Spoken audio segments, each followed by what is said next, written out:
Kastil Besi Hitam bab 1151, kembalinya Zhang Tai. Pada jam 4 sore, semua murid Sekte Naga Besi telah tiba di bandara di luar Bukit Xuanyuan dan siap untuk kembali ke Provinsi Yuzhou dengan menggunakan kapal udara. Rumah Tuan Guangnan mengirimkan beberapa kendaraan untuk mengangkut semuanya ke bandara. Zhang Tai mengatakan bahwa mereka akan berangkat pada jam 4 sore, oleh karena itu, tidak ada seorang pun yang berani terlambat. Semua murid Sekte Naga Besi datang ke Bukit Xuanyuan dengan tangan kosong. Namun, banyak orang yang pergi dengan pedang, baju besi, pemerah pipi, obat-obatan, buku. Berbagai benda aneh serta spesialisasi subkontinen. Semuanya bergembira. Hari-hari ini di Bukit Xuanyuan terlalu dingin bagi mereka. Zhang Tai memberi mereka kebebasan dan 1 juta koin emas. Selain itu, Zhang Tai meminta mereka untuk membelanjakan uangnya di Bukit Xuanyuan. Sungguh tuan yang penuh pengertian, murah hati, dan unik. Jika bukan karena Bai Suxian yang ada di satu sisi, beberapa murid perempuan Zhang Tai pasti sudah mencium wajah Zhang Tai dengan paksa. Paman Zong datang ke sini untuk mengantar Zhang Tai, Bai Suxian, dan murid-murid Sekte Naga Besi. Kami sudah mengisi ulang erboatnya. Lord Guangnan tahu bahwa Nona menyukai kacang almond kering, gula bunga pir, minuman bunga mekar, salep mawar di Provinsi Selatan sejak muda. Oleh karena itu, dia menyuruh orang membawa beberapa ke sini. Mereka tiba 2 hari yang lalu. Aku sudah memuatnya ke dalam erbot. Bai Suxian tertegun sejenak dan wajahnya berubah sedikit rumit. Ayahku. Paman Zong menghela nafas. Nona, saya tidak akan membicarakan urusan rumah tangga rumah Tuan Guangnan. Tuhan telah terbiasa bermoral. Meski dia melakukan beberapa kesalahan, tidak ada yang serius. Yang paling penting adalah mungkin Tuhan adalah orang yang paling peduli pada Nona di dunia. Orang-orang barbar yang mengungkapkan kepada seksual Nona beberapa hari yang lalu telah dibunuh oleh pembunuh yang ditugaskan oleh Lord di Provinsi Daizhou. Tuhan tahu bahwa Nona tidak menyukai kepala yang kotor dan bau itu, oleh karena itu, dia tidak menyuruh orang membawa kembali. Selain itu, Tuhan izinkan saya memberitahu Nona untuk membawakan kembali menantu laki-laki itu untuknya saat Anda ada waktu luang. Bai Suxian tersipu ketika dia melirik Zhang Tai secara diam-diam. Setelah mengetahui bahwa Zhang Tai merasa puas, dia menghela nafas sebelum berkata, Paman Zong, jaga kesehatanmu. Paman Zong menjawab sambil tersenyum lebar, saya baik-baik saja. Saya merasa jauh lebih baik akhir-akhir ini. Saya menekan parasit penyihir emas yang merusak tubuh saya untuk pertama kalinya. Pagi ini, Cilde Cui memberiku resep lain. Saya kira penyakit saya akan sembuh total setelah beberapa hari lagi. Saya harus menghargai Cilde Cui untuk itu. Kami satu keluarga, sama-sama. Zhang Tai sambil menjawab sambil tersenyum. Paman Zong dan Bai Suxian sama-sama merasa senang saat mendengar ucapan kami satu keluarga dari Zhang Tai. Anak Cui. Kamu sebaiknya waspada terhadap hukum emas dan kekuasaan serta klan Han mulai hari ini. Meskipun mereka tidak berani menyakiti Nona, mereka berani menyusahkan Anda. Tuhan berkata kamu bisa mencari bantuan langsung darinya jika kamu menemui bahaya. Paman Zong memberitahu Zhang Tai secara rahasia. Dalam perjalanan menuju bandara, Paman Zong diam-diam memberikan cincin jari penginderaan jauh kepada Zhang Tai. Menurut Paman Zong, Zhang Tai bisa langsung menghubungi ayah Bai Suxian dengan cincin jari penginderaan jauh ini. Zhang Tai tidak menolaknya. Setelah mengucapkan selamat tinggal satu sama lain, mata Bai Suxian dan Paman Zong menjadi basah juga. Zhang Tai dan Bai Suxian akhirnya naik perahu udara. Setelah melambaikan tangan ke arah Paman Zong, mereka menutup kabin kapal udara naga besi. Akibatnya, mereka tidak dapat melihat Paman Zong lagi, dan sebaliknya. Iron Dragon Airboat kemudian perlahan melayang dan meninggalkan bandara. Airboat naga besi segera tiba di Danau Heavenly King yang dilewatinya beberapa hari yang lalu. Berdiri di dekat jendela kapal, Zhang Tai menyaksikan Bukit Xuanyuan yang semakin kecil yang dengan cepat bergerak mundur saat matanya berbinar dengan cara yang aneh. Bukit Xuanyuan adalah kota manusia yang paling megah. Namun, Zhang Tai hanya terkesan dengan bangunan-bangunan megah dan aneh serta tempat-tempat indah itu. Dia tidak terlalu tertarik dengan Bukit Xuanyuan. Bukit Xuanyuan bukanlah hal yang asing atau familiar baginya. Itu saja. Yang benar-benar dapat membuat orang terkesan oleh sebuah kota hanyalah manusianya saja. Bukannya gedung-gedung yang dingin atau megah itu. Karena tidak ada seorang pun di Bukit Xuanyuan yang bisa membuat Zhang Tai terkesan, maka Bukit Xuanyuan hanyalah Bukit Xuanyuan. Zhang Tai mungkin bertemu kota Black Hot dalam mimpi, namun, dia tidak akan pernah bermimpi tentang Bukit Xuanyuan. Berdiri di sisi Zhang Tai, Bai Suxian menyaksikan Bukit Xuanyuan yang berkilauan di bawah sinar matahari, lalu Zhang Tai. Berdasarkan wawasannya yang tajam, Bai Suxian merasa Zhang Tai agak istimewa hari ini karena dia bertemu dengannya di pagi hari. Akhirnya semuanya berakhir. Zhang Tai bergumam. Ada apa? Bai Suxian memandang Zhang Tai karena penasaran. Zhang Tai tersenyum sambil merangkul pinggang Bai Suxian yang lembut dan indah sebelum berkata, maksudku, sesuatu harus berakhir hari ini. Identitasku sebagai Cui Li juga harus diakhiri. Meski terasa sedikit segar dan merangsang dengan menjelma menjadi orang lain secara tidak sengaja, jika terlalu lama akan seperti sedang memainkan sandiwara, saya juga merasa lelah karenanya. Setiap kali aku membersihkan diri dan bercermin setiap pagi, aku akan melihat wajah palsu ini, oleh karena itu, saya hampir lupa dengan tampilan asli saya. Sejak saat itu, hanya akan ada Zhang Tai, bukannya Cui Li. Aku akan menjadi diriku sendiri. Setelah mendengar kata-kata Zhang Tai, Bai Suxian terlalu terkejut untuk mengucapkan sepatah kata pun.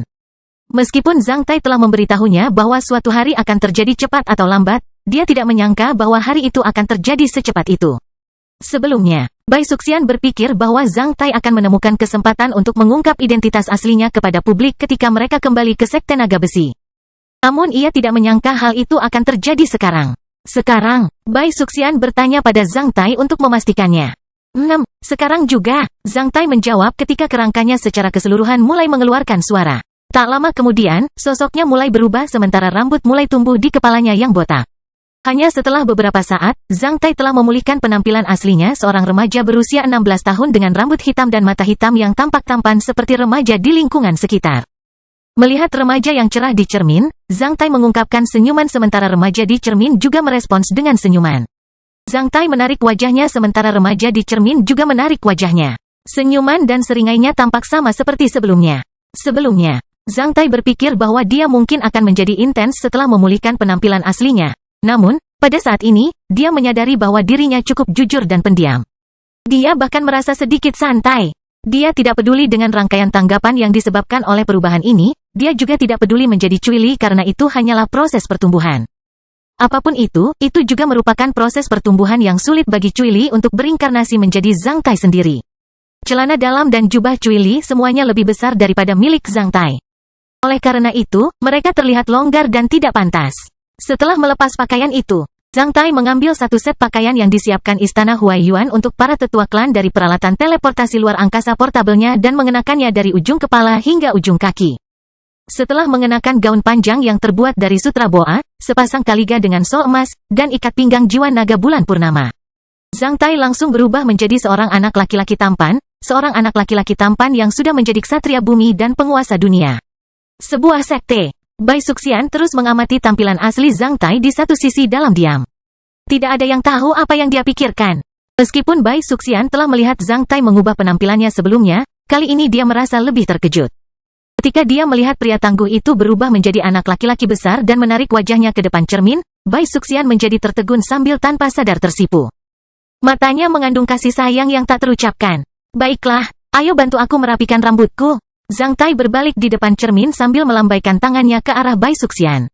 Rambut Zhang Tai memiliki panjang sekitar 30 cm yang gelap gulita dan membawa kilau sehat dan muda.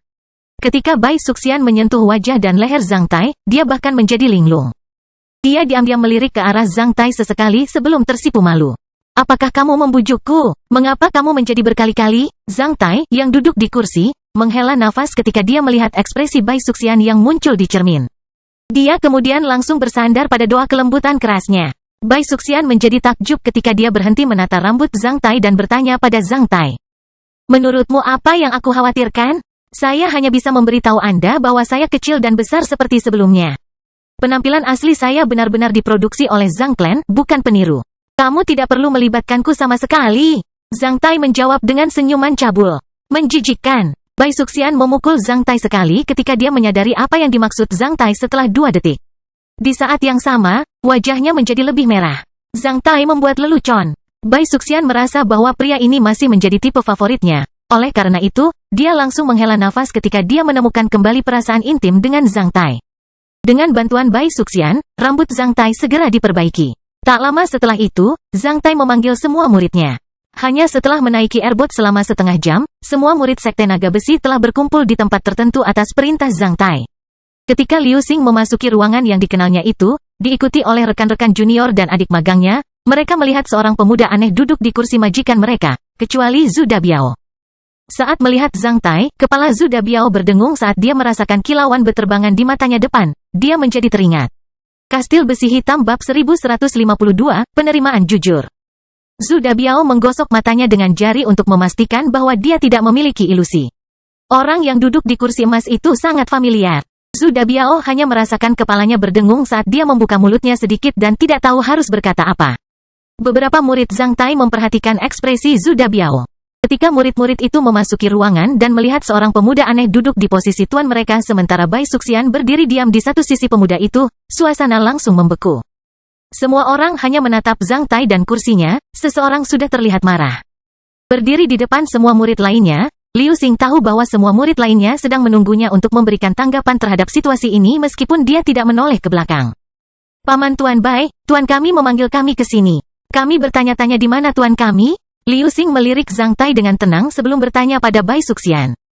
Namun, sebelum Bai Suxian menjawab, Liu Xing memperlambat cara bicaranya dan berkata pada Zhang Tai, "Adik, kamu sedang duduk di kursi tuan kami. Anda tidak bisa duduk di sana dengan santai.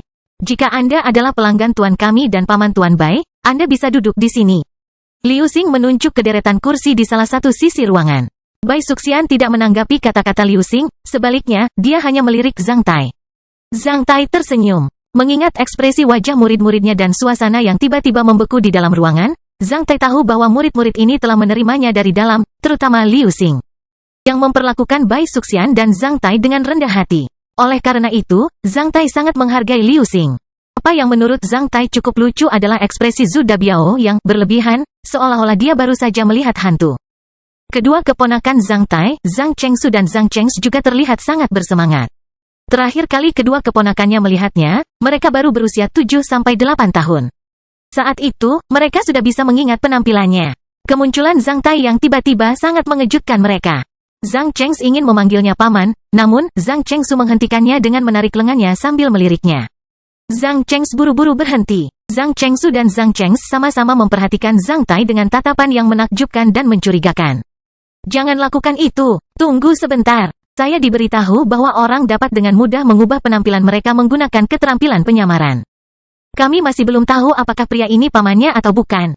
Zhang Cheng's berbisik kepada Zhang Chengsu, namun, betapapun pelannya suara itu tetap tidak bisa lepas dari telinga Zhang Tai. "Liu Xing, tidak bisakah kamu mengenaliku?" Zhang Tai memperhatikan Liu Xing saat dia berkata dengan suara cuili. Setelah mendengar suara Zhang Tai, Liu Xing dan murid-murid lain di belakangnya langsung menjadi gelisah. Liu Xing membuka lebar matanya dan menatap langsung ke mata Zhang Tai, setelah itu, seluruh tubuhnya gemetar. Suara ini terdengar terlalu familiar. Bahkan ki dalam suaranya sama dengan suara cuili. Lebih dari itu, bahkan posisi duduk dan ekspresi Zhang Tai tampak familiar. "Paman Tuan Bai, apa yang terjadi?" Liu Xing bertanya pada Bai Suxian. "Dia memang tuanmu," Bai Suxian berkata sambil melirik Liu Xing dan murid lainnya. Karena dia tidak tahu bagaimana menjelaskannya kepada murid-murid ini. Dia hanya menyodok punggung Zhang Tai dengan jarinya sambil berkata secara rahasia, "Klarifikasi saja kepada mereka." Pada kesempatan seperti itu, bagaimana mungkin murid-muridnya mempercayainya hanya dengan kata-kata? Syukurlah, Zhang Tai sudah lama memperkirakan situasi ini dan menemukan metodenya. Jika orang-orang ini bukan urusannya, mungkin perlu waktu baginya untuk membuat orang-orang ini percaya bahwa dia adalah Cui Li. Namun, sekarang mereka adalah muridnya, akan lebih mudah baginya untuk membuktikan identitasnya. Duduk di kursi emas, Zhang Tai menjentikkan ikal pertempuran emas energi spiritual ke arah murid-muridnya. Sebelum mencapai 121 muridnya, pedal itu sedikit bergetar dan berubah menjadi 121 pedal emas sebelum mengintai di dahi muridnya. Pada saat yang sama, murid-muridnya merasa terpesona seolah ada sesuatu yang masuk ke dahi mereka.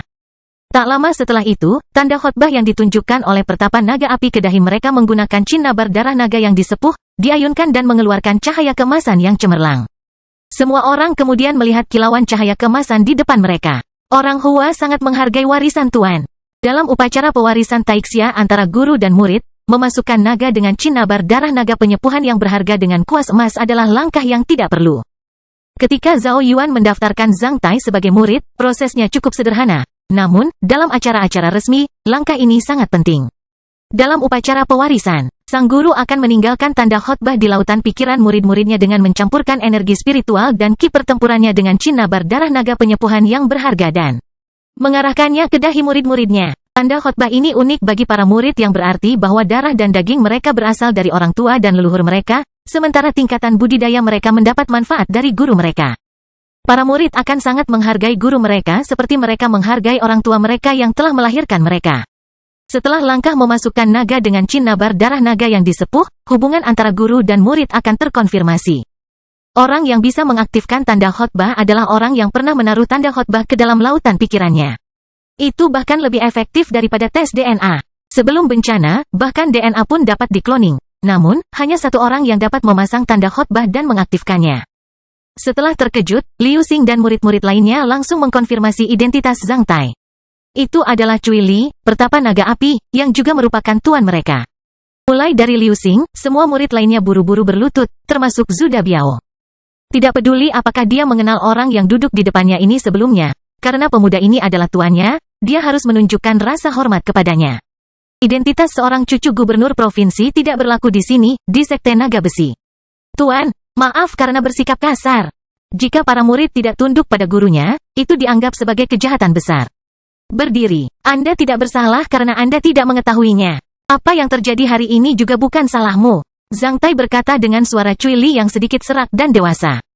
Suara asli Zhang Tai terdengar seperti seorang remaja yang bahkan lebih lembut daripada sebagian besar murid saat ini.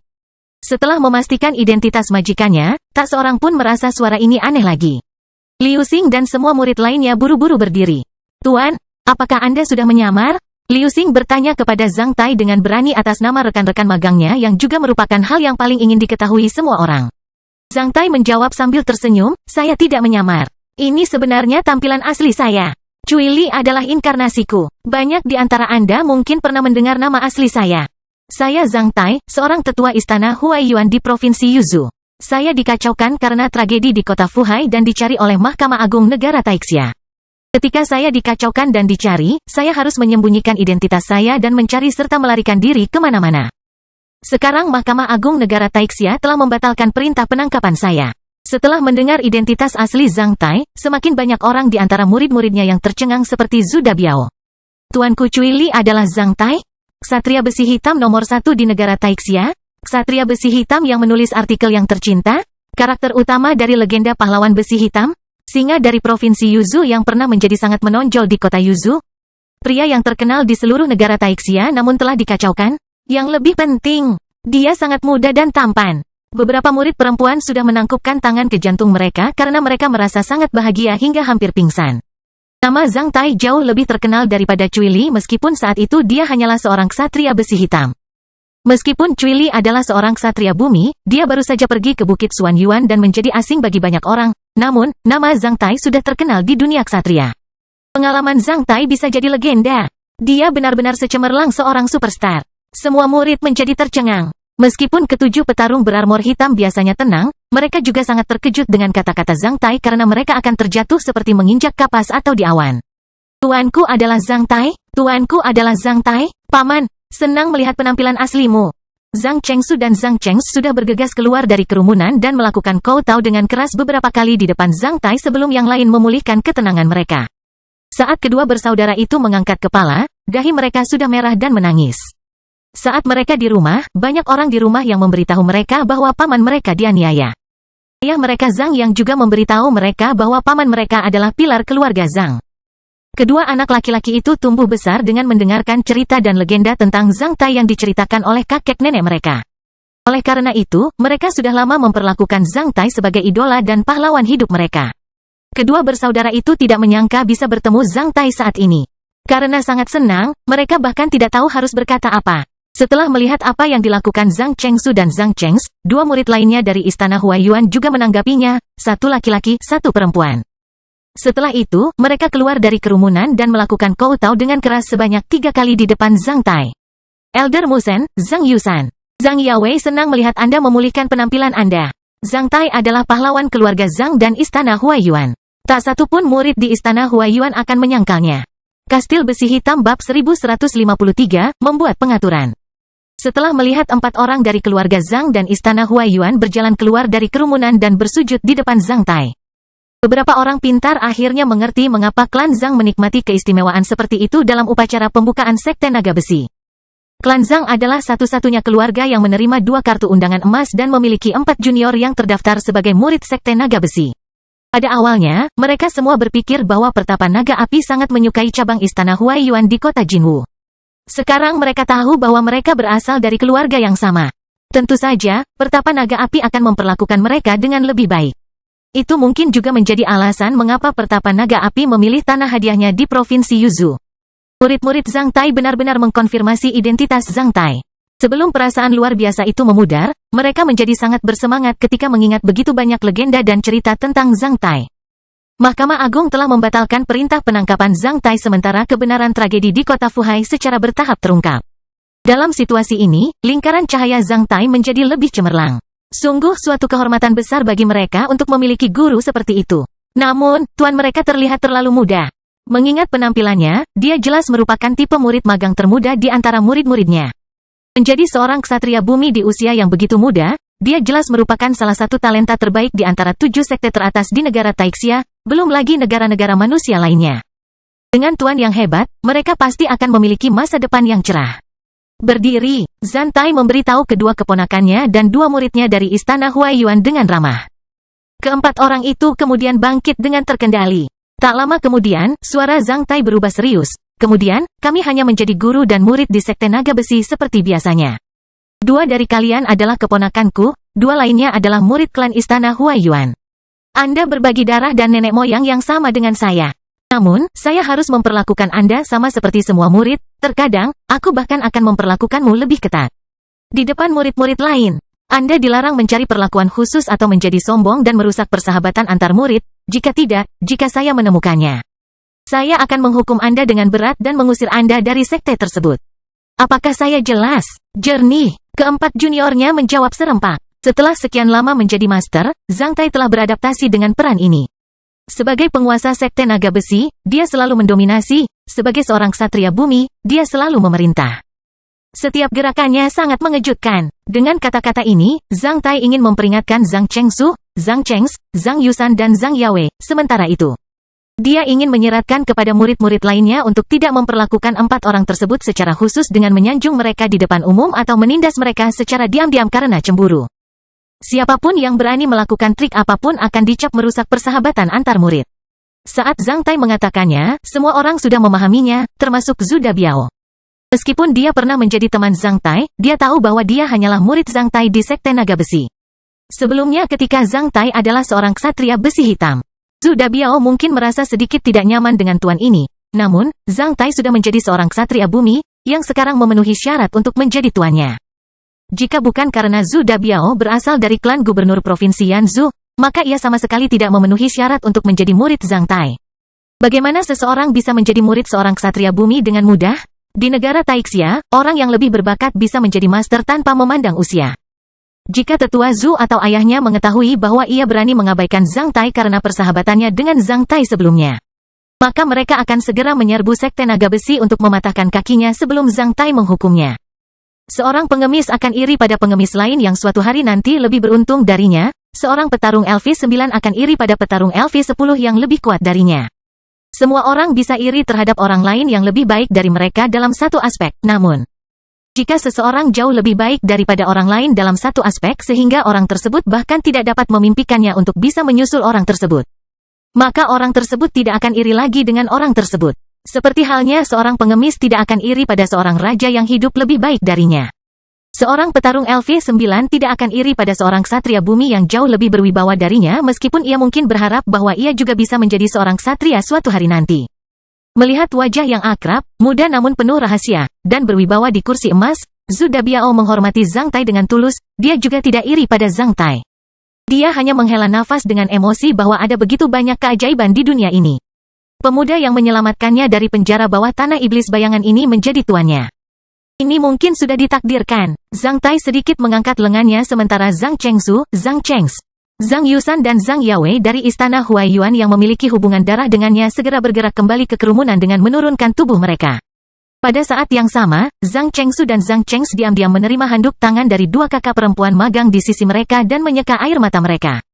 Meskipun mereka merasa rumit, mereka berdua menduga bahwa ayah mereka Zhang yang pasti tahu bahwa Pertapa Naga Api adalah paman mereka.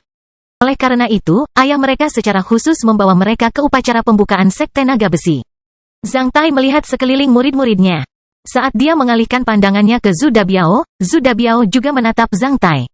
Zhang Tai menunjukkan senyuman tipis. Zhu Dabiao buru-buru menundukkan kepalanya untuk menghormati. Dabiao, Zhang Tai memanggil dengan ramah. Perut gemuk Zhu Dabiao bergetar seketika saat dia buru-buru keluar dari kerumunan dan membungkuk ke arah Zhang Tai seperti apa yang harus dilakukan seorang murid di depan gurunya. Aku di sini, negara Taixia akan mengalami kekacauan besar.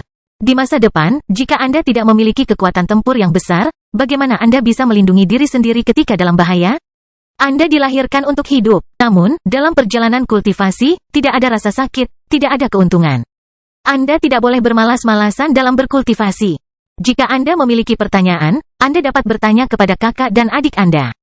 Jangan ketinggalan, Zhang Tai berkata dengan ramah. Zhu Dabiao kewalahan dengan bantuan yang tidak terduga itu. Sekarang, setelah Zhang Tai berbicara dengan Zhu Dabiao secara mandiri meskipun dengan nada suara gurunya, hal itu menunjukkan bahwa Zhang Tai tidak melupakan persahabatan di antara mereka. Namun, dalam situasi ini, mengingat posisi dalam sekte tersebut, persahabatan mereka menjadi perhatian tulus seorang guru terhadap muridnya. Zhang Tai memberitahu Zhu Dabiao tentang kata-kata serupa sebelumnya. Namun, ketika Zhu Dabiao mendengarnya saat itu, dia tertawa terbahak-bahak. Di malam yang sama, ia bahkan mengajak Zhang Tai berperan sebagai wanita di rumah bordil seperti peoni pavilion. Saat itu, dia hanya menganggap kata-kata Zhang Tai sebagai saran yang tulus. Namun, setelah beberapa tahun, ketika dia mendengar kata-kata serupa pada kesempatan seperti itu, Zhu Dabiao sangat tersentuh dan matanya memerah. Zhang Tai adalah tuan baik sekaligus sahabat karibnya. Kalau bukan karena tulus mempedulikanmu, siapa yang akan membicarakannya padamu? Zhu Dabiao bukanlah orang bodoh. Tentu saja, dia bisa mengetahui apakah kata-kata Zhang Tai tulus atau tidak. Begitu, Tuan, saya akan mengingat kata-kata Anda dalam-dalam dan tidak pernah kehilangan muka. Saya tidak peduli dengan wajah saya. Bahkan jika aku kehilangan mukaku, aku tetap tidak akan kehilangan sehelai rambut pun. Zhang Tai menghela nafas dengan emosi. Setelah dicari oleh Mahkamah Agung Negara Taixia sebagai kambing hitam dan disalahkan serta dibenci oleh hampir semua orang di negara Taixia. Kerusakan reputasi biasa tidak dapat menyentuh hati saya sama sekali. Selama Anda bisa selamat dari bahaya di masa depan, saya akan diyakinkan. Terkadang, seseorang masih hidup dan bisa memberikan harapan kepada keluarga dan teman-temannya yang paling berarti. Ya, begitu, Tuan. Ketika Zhu Dabiao bergerak mundur, dia bisa merasakan energi khusus dari punggungnya. Tak perlu dikatakan lagi, pesan itu berasal dari sepupu laki-lakinya, salah satu klan Zhu yang didaftarkan oleh Zhang Tai. Meski merupakan sepupu laki-laki, mereka tidak akur satu sama lain sejak kecil. Zhu Dabiao baru saja menghabiskan waktunya, sebaliknya, sepupu laki-lakinya berambisi menjadi pilar klan Zhu sejak muda. Yang satu terbang di langit, yang lain naik ke tanah. Mereka sama sekali tidak berada di saluran yang sama. Sebenarnya, sepupu laki-lakinya tidak menyukai Zhu Dabiao karena dia selalu merasa Zhu Dabiao menyia-nyiakan satu kesempatan berharga dari klan Zhu. Meskipun sesama murid sekte akan bersaing satu sama lain. Pada kesempatan ini, tidak diragukan lagi, mereka yang disebutkan namanya oleh Zhang Tai dirawat secara khusus oleh tuannya sendiri. Meskipun Zhu Dabiao adalah orang biasa dan bahkan menghalangi murid-murid lainnya, mengingat perhatian khusus Zhang Tai terhadapnya saat ini, Zhu Dabiao segera menjadi istimewa di antara 121 murid. Oleh karena itu, sepupu laki-lakinya merasa kagum dan iri padanya. Sebaliknya, Zhu Dabiao merasa ingin menikmati semangkuk besar sup es plum dingin di hari-hari terpanas dalam setahun. Liu Xing, saya di sini, Tuan. Saat Zhang Tai memanggil Liu Xing langsung keluar dari kerumunan. Dalam beberapa hari ke depan, Anda perlu mengawasi rekan-rekan magang junior Anda untuk berkultivasi dengan keras. Saat aku tidak berada di kapal udara, semuanya akan dipandu oleh Paman Tuan Bai. Ya Tuan, baiklah. Lepaskan. Zhang Tai menjalin tangannya sementara semua murid meninggalkan ruangan dengan tertib. Selama beberapa menit di dalam ruangan, mereka sangat terkejut sehingga mereka tidak dapat memulihkan ketenangan mereka untuk waktu yang cukup lama. Setelah semua murid pergi, Bai Suxian yang berdiri di sisi Zhang Tai segera mencibir mulutnya ketika dia berkata kepada Zhang Tai dengan cemburu. Pernahkah kamu memperhatikan bagaimana murid perempuanmu memandangmu? Dengan seruan yang lembut dan mempesona, Zhang Tai segera memeluk Bai Suxian dengan tangannya dan membaringkannya di atas kakinya. Ciuman sedalam 30 detik membuat seluruh tubuh Bai Suxian lembut. Dengan wajah memerah seperti awan merah saat matahari terbit dan terbenam, mata Bai Suxian berkilauan seperti ombak yang mengalir. Berhentilah memikirkan lebah. Airboat akan terbang menuju kota Zhongzhou. Jika saya tidak kembali, tunggu saja saya di kota Zhongzhou selama beberapa hari. Apa yang akan kau lakukan di sana? Bai Suxian melingkarkan lengannya di leher Zhang Tai sambil menggigit telinga Zhang Tai sedikit dan menghembuskan napas seharum anggrek. Tampaknya darah Bai Suxian hampir mendidih. Saya harus menyelesaikan sesuatu. Zhang Tai melirik jam dinding dan mendapati waktu sudah hampir jam 5 sore. Kastil Besi Hitam bab 1154, Api Pertempuran Senyap. Apakah Cui Li dan Bai Suxian telah meninggalkan Bukit Xuanyuan? Han Yuanhong bertanya kepada bawahannya ketika alisnya terangkat di kompleks harta karun pasar emas dan tenaga. Lihat ekspresi sang guru, orang tersebut menjawab dengan cermat, ya, setengah jam yang lalu, Bai Suxian. Cui Li dan murid-murid Sekte Naga Besi telah menaiki perahu udara mereka di bandara di utara Bukit Xuanyuan. Tak lama setelah itu, Airbot meninggalkan Bukit Xuanyuan menuju utara. Apakah kamu tahu kemana tujuan mereka? Setelah agak canggung, dia menjawab, saya belum menerima informasi terbaru. Guru, apakah Anda ingin mengirimkan dekrit dan meminta semua kekuatan hukum emas dan kekuasaan mengawasi kapal udara itu? Keputusan sang master mencerminkan kekuatan dan pengaruh para master dalam hukum emas dan kekuasaan. Setelah seorang master mengirimkan keputusan tersebut, semua pemilik token, pemilik gunung, Direktur Umum dan Direktur Hukum Emas dan Kekuasaan di seluruh negara Taixia dan luar negeri akan berkoordinasi satu sama lain untuk memenuhi persyaratan dan tugas dalam keputusan master tersebut. Dalam hukum emas dan kekuasaan, keputusan master sudah menjadi perintah mobilisasi senior. Dalam organisasi federal seperti Gold and Power Law, keputusan sang majikan tidaklah terbatas. Guru bukanlah guru besar atau Kaisar Xuanyuan. Seorang master hanya dapat mengirimkan beberapa dekrit master seperti token di tangannya. Semakin banyak digunakan, semakin sedikit jumlahnya. Setelah menggunakan semua keputusan master, master harus menukarnya dengan poin sumbangannya dalam hukum emas dan kekuasaan. Poin donasi dalam Gold and Power Law tidak dapat dilakukan dengan mudah. Setelah mempertimbangkan sebentar, Han Yuanhong menggelengkan kepalanya sambil berkata, Cui Li tidak bodoh. Dia tahu bahwa dia tidak bisa mengalahkanku di Bukit Xuanyuan, oleh karena itu, dia hanya bisa melarikan diri jauh. Apapun itu, dia harus kembali ke Sekte Naga Besi. Kita punya cukup waktu untuk menghadapinya. Ada alasan lain yang tidak disebutkan oleh Han Yuanhong. Baru saja, pengurus rumah bangsawan Lord Guangnan di Bukit Xuanyuan datang ke kompleks harta karun di pasar emas dan tenaga dan membeli beberapa botol obat-obatan. Meskipun pramugara umum itu tidak bertemu atau berbicara dengannya, Han Yuanhong tahu betul bahwa pramugara umum itu ada di sini atas nama kediaman Lord Guangnan di Bukit Xuanyuan dan tidak ingin ayahnya menyinggung Lord Guangnan secara terang-terangan. Oleh karena itu, dia mengabaikan hal ini untuk saat ini. Sampai saat ini, Han Yuanhong baru merasa bahwa Cui Li, sebagai seorang ksatria bumi, dapat menjadi ancaman baginya. Setelah melambaikan tangannya untuk membiarkan bawahannya pergi dari sini, Han Yuanhong melihat keluar jendela dan mendapati waktu sudah sekitar jam 5 sore. Ia berpikir, ayahku seharusnya sudah berangkat ke Taman Ketulusan. Tentu saja, tuan dari pangeran kerajaan tidak mengundang ayahku hanya untuk minum. Di Bukit Xuanyuan, semua orang tahu bahwa pagar di sekitar Taman Sincerity adalah yang terpendek. Sangat sedikit orang yang bisa memasukinya.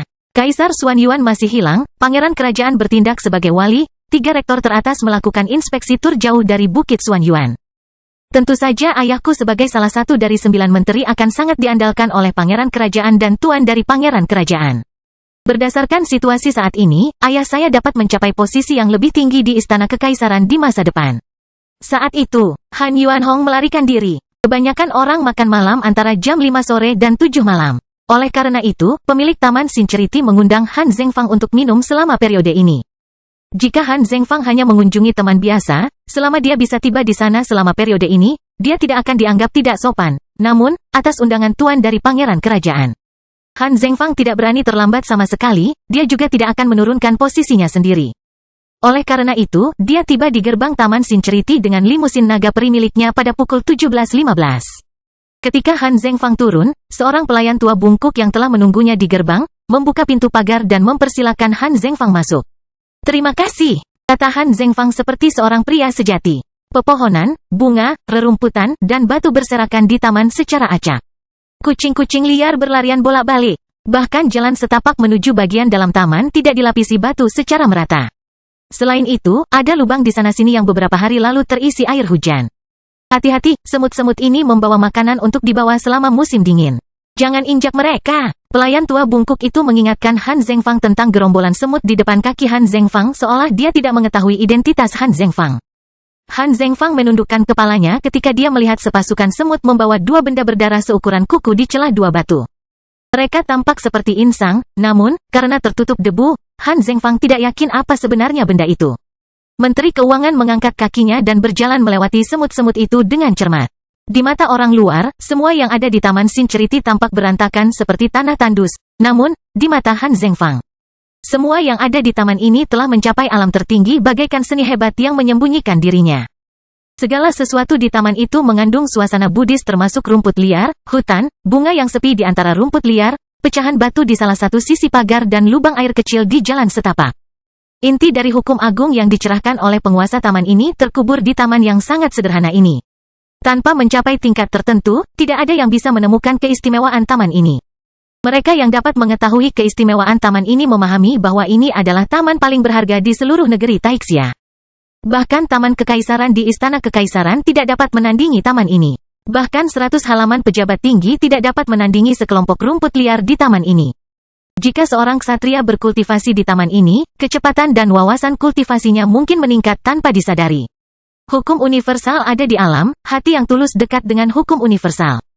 Itu bukan sekadar basa-basi, tanpa cara abadi yang sejalan dengan hukum universal. Bagaimana Meng Xidao bisa menjadi menonjol di antara miliaran orang di negara Taixia sebagai penguasa pangeran kerajaan dan pemimpin partai Gobling?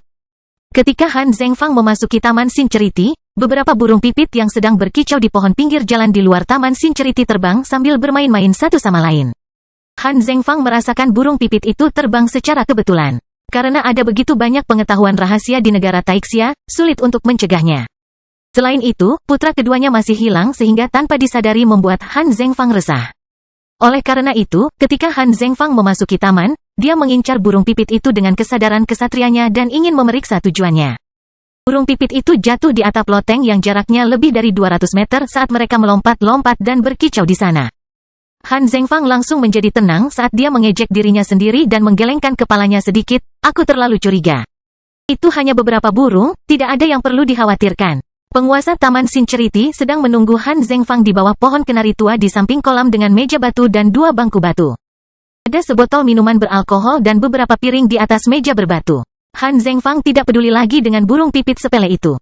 Namun, 2 ekor burung pipit lagi memperhatikan burung pipit yang terbang ke sana dari gerbang Taman Sincerity yang jaraknya lebih dari 500 meter dari Taman Sincerity. Meskipun tarian dan keceriaan burung pipit di atap tampak tidak ada artinya di mata Han Zhengfang, hal itu bermakna di mata kedua burung pipit di kejauhan. Kedua burung pipit yang tingginya lebih dari 500 meter itu segera terbang dari puncak pohon dan terbang mengelilingi pohon besar tempat mereka pernah beristirahat. Saat melihat informasi ini, 2 burung merpati yang berputar-putar bermil-mil jauhnya segera berbalik dan terbang menuju utara Bukit Xuanyuan. Setelah mereka terbang kurang dari 100 meter, busur aneh yang mereka gambar di langit ditangkap oleh beberapa merpati lagi di kejauhan. Rantai informasi yang terdiri dari merpati dan burung pipit segera mencapai jarak puluhan mil. Burung pipit hanya bisa terbang sekitar 20 mil per jam dan memiliki daya tahan yang buruk.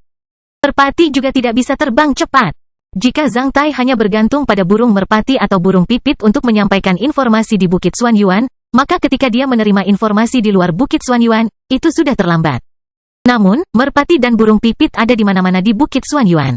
Sama sekali tidak menarik perhatian. Yang paling penting, burung memiliki penglihatan yang sangat baik. Selama jumlah merpati dan burung pipit cukup, mereka akan mampu membentuk rantai informasi lengkap dan jaringan pemantauan khusus di Bukit Xuanyuan. Bahkan ksatria tingkat bijak tidak dapat melakukan apapun terhadap rantai informasi seperti itu. Beginilah sutra alam liar yang agung membuat orang takut dan serakah. Dunia pengendalian hewan sudah tidak dapat diprediksi.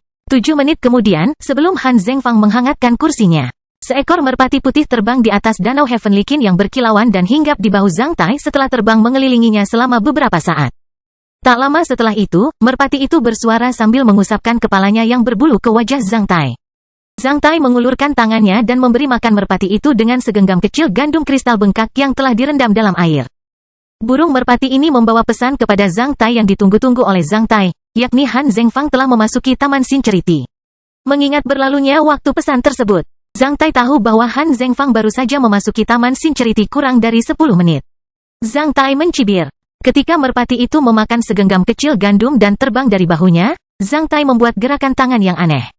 Tak lama setelah itu, pagoda semua roh di lautan pikirannya bergetar, sementara 2 anjing laut hutan belantara terbang dari tangan Zhang Tai.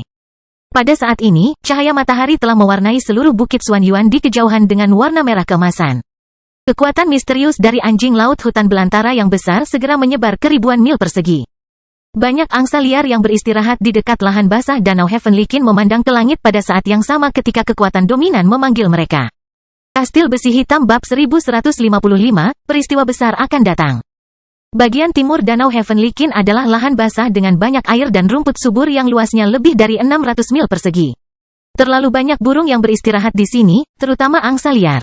Di bawah cahaya keemasan matahari terbenam, Danau Heavenly Kin berkilauan sementara beberapa kapal penjelajah mewah sedang parkir di danau dekat lahan basah. Sebelum setiap matahari terbenam, bulu alang-alang sepanjang 600 mil, rerumputan tinggi, dan burung bulbul terbang akan menjadi tempat indah di dekat Bukit Xuanyuan. Di dek kapal penjelajah putih yang panjangnya 100 meter, para ksatria yang berkonflik dengan Zhang Tai dan Bai Suxian di Sungai Air Emas hari itu sedang mengapresiasi pemandangan danau dan angsa liar di danau dan di langit dengan senang hati. Yue Peng yang terluka parah oleh Zhang Tai tidak datang ke sini. Terbukti, ksatria wanita yang pernah tinggal bersama Fang Xingyi sudah menjadi sepasang kekasih dengan ksatria pria lainnya. Saudara Chuzi, kapan kamu mendapatkan adik perempuan magang Yuling? Seberapa cepat Anda? Mengingat kecepatannya yang begitu cepat, Saudara Chuzi pasti sudah terbiasa dengan metode rahasia. Mengapa tidak membaginya dengan Saudara Ji Guang dan saya? Lihat, Saudara Ji Guang dan aku masih lajang. Chuzi dan Yuling adalah sepasang bebek Mandarin liar yang dilihat Zhang Tai di alang-alang malam itu beberapa hari yang lalu. Ketika mereka melihat dua orang itu jatuh cinta begitu cepat, yang lain tidak tahan untuk membuat lelucon untuk memeriahkan suasana. Meskipun ksatria pria itu membuat lelucon secara lisan, dia melihat ke arah Fang Xingyi seolah-olah dia sedang menyiratkan sesuatu. Selama dia tidak melihat Bai Suxian, Fang Xingyi memang seperti peri yang menawan dan anggun. Saat ini, dia hanya menyaksikan angsa liar menari di danau sambil tersenyum tipis. Kontur wajahnya yang indah, lehernya yang ramping dan seputih salju, serta rambutnya yang berayun berakibat fatal bagi dua ksatria pria lainnya. Keduanya ingin mengejarnya. Hahaha, tentu saja ada metode rahasianya. Namun, hanya langit, bumi, aku dan Yuling yang mengetahuinya. Jika aku memberitahumu tentang itu tidak akan berhasil lagi. Ksatria laki-laki bernama Chizi menjawab dengan nada tidak sopan. Dua ksatria lainnya tidak tahu apa yang dimaksud dengan metode rahasia. Namun, Yuling melotot ke arah Chuzi dengan malu-malu. Baik Yuling maupun Chuzi memahami apa yang disebut metode rahasia. Bagaimana jika Yue Peng ada di sini? Adik laki-laki Yue Peng paling puitis dan berbakat. Menghadapi pemandangan danau yang indah, dia pasti bisa membuat puisi yang bagus. Adik laki-laki Yue Peng mungkin memerlukan rehabilitasi beberapa hari lagi. Hari itu, aku merasa Cui Li terlalu kejam. Namun, pada hari kedua, saya diberitahu bahwa Cui Li telah menunjukkan belas kasihannya. Anda mungkin sudah pernah mendengarnya. Di gerbang Kian Pasar Emas dan Tenaga, Cui Li menendang seorang ksatria asing sampai mati, yang bahkan merupakan seorang pangeran dari sebuah negara besar di sebuah anak benua. Karena peristiwa ini, Cui Li hampir bertengkar dengan Han Yuanhong, penguasa pasar emas dan tenaga. Pertapa naga api tidak takut bahkan di Bukit Xuanyuan, dia memang kejam dan kuat. Seorang kesatria menghela nafas dengan emosi sambil menggelengkan kepalanya. Jangan menyebutkan hal-hal yang tidak menyenangkan ini. Berdasarkan bakat kami, selama kami berusaha sebaik mungkin untuk berkultivasi, kami pasti akan berpromosi menjadi ksatria bumi suatu hari nanti. Tidak perlu mengaguminya. Meskipun pertapa naga api sangat kuat, banyak orang di sekte kami yang lebih kuat darinya. Yang terkuat di negara Taixia tak terhitung banyaknya seperti bintang di langit. Selain itu, hukum emas dan kekuasaan biasa saja. Bahkan beberapa orang barbar dari subkontinen dapat menghadiri pertemuan harta karun tersebut. Sepotong bintang dewa telah dibeli sebelum kita melihatnya. Semua harta lainnya rata-rata. Hanya ada beberapa item rahasia, semuanya telah dibuka. Tidak ada yang perlu membuat penasaran. Itu tidak akan pernah bisa menandingi pertemuan harta karun kami di kota Taiyi. Hahaha, baiklah, kita tidak akan membicarakan hal-hal yang tidak menyenangkan ini. Meskipun Master Chai tidak ada di sini, suara ombak dan kicauan burung bangau di sini juga merupakan musik alami. Oh, Xingyi, apa yang kamu lihat? Setelah menyadari bahwa topik pembicaraan dialihkan padanya, Fang Xingyi tidak bersikap jauh lagi, sebaliknya. Dia berbalik sambil membelah rambutnya dan memperlihatkan senyuman tipis. Tiba-tiba, semua orang mengalihkan pandangan mereka ke arahnya. Saat saya melihat angsa liar ini, mau tak mau saya memikirkan satu hal. Dikatakan bahwa angsa liar adalah yang paling penuh perasaan. Selama dua angsa liar saling jatuh cinta, mereka tidak akan berpisah sampai mati. Jika salah satu meninggal, yang lain akan sangat sedih dan bahkan bunuh diri demi cinta. Jika setiap orang bisa memiliki perasaan seperti angsa liar, semua pecinta di dunia ini akan memiliki tujuan jiwa yang sempurna. Setelah mendengar kata-kata Xingyi, saya merasa harus belajar dari angsa liar. Ksatria bernama Chuzi memperhatikan Yuling sambil berkata sambil tersenyum main-main. Apakah dia ingin belajar sesuatu dari angsa liar atau memperlakukan langit sebagai selimut dan bumi sebagai tempat tidur? Namun, hanya ksatria wanita bernama Yuling yang bisa merasakan maksudnya. Yuling melotot ke arah Chuzi saat dia berbalik dan menatap Fang Xingyi. Xingyi, Apa kriteriamu tentang pria baik? Dua ksatria laki-laki lainnya langsung menajamkan telinga mereka.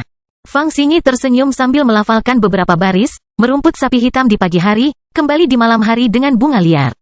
Masukkan bunga liar ke ubanmu dan nikmati cahaya matahari berwarna-warni bersamamu. Setelah mendengar jawaban Fang Xingyi, hati semua ksatria lainnya berdebar kencang karena di luar imajinasi mereka bahwa Fang Xingyi bisa menyukai sosok legendaris seperti itu. Puisi pria itu, yang tercinta, telah memesona begitu banyak keindahan, tapi sebelum yang lain mengatakan apapun, pemandangan danau menjadi tidak normal. Di Cakrawala, semua angsa liar di danau menjulurkan lehernya dan berkicau pada saat yang bersamaan, yang terdengar seperti sirene kapal seberat 1 juta ton. Menyebabkan gendang telinga para pelancong di kapal penjelajah bergetar. Tak lama setelah itu, semua angsa liar tiba-tiba mengepakkan sayapnya dan meluncur di atas danau sebelum berbaring. Kawanan besar angsa liar terbang pada waktu yang sama di jarak sepanjang 600 mil buluh Catkins. Setidaknya puluhan ribu angsa liar beristirahat di sini.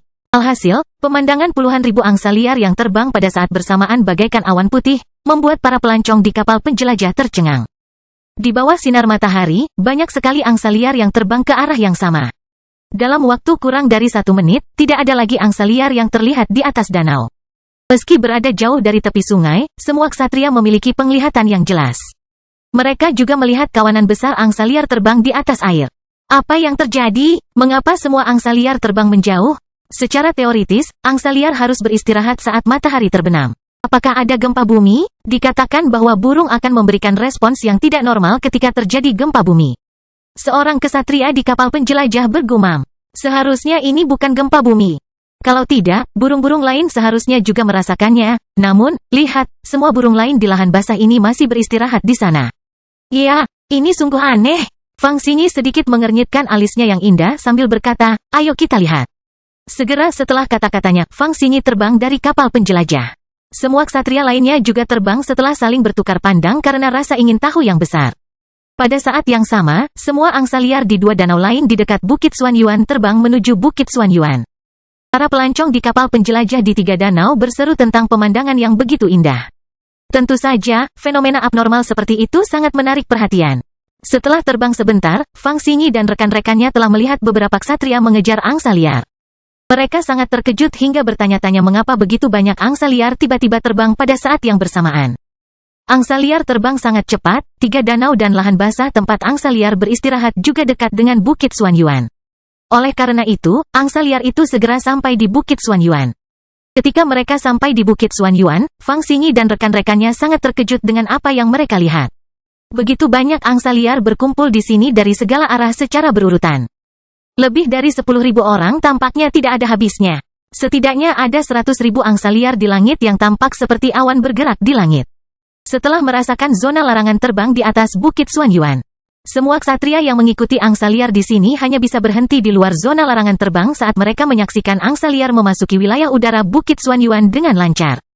Angsa liar bisa terbang cepat dan mencapai ketinggian di atas 6.000 meter. Oleh karena itu, orang-orang di darat dapat dengan mudah melihat semua angsa liar selama mereka melihat ke atas.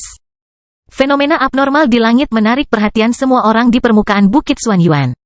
Menyaksikan pasukan angsa liar terbang di atas, tanah Bukit Xuanyuan mulai menjadi tidak teratur. Semua pengemudi di jalan menjulurkan lehernya dan menyaksikan angsa-angsa liar itu terbang melintas di depan mereka sambil membuka mulutnya lebar-lebar. Bahkan ada beberapa mobil yang bertabrakan dengan kendaraan di sampingnya sehingga langsung menimbulkan kemacetan.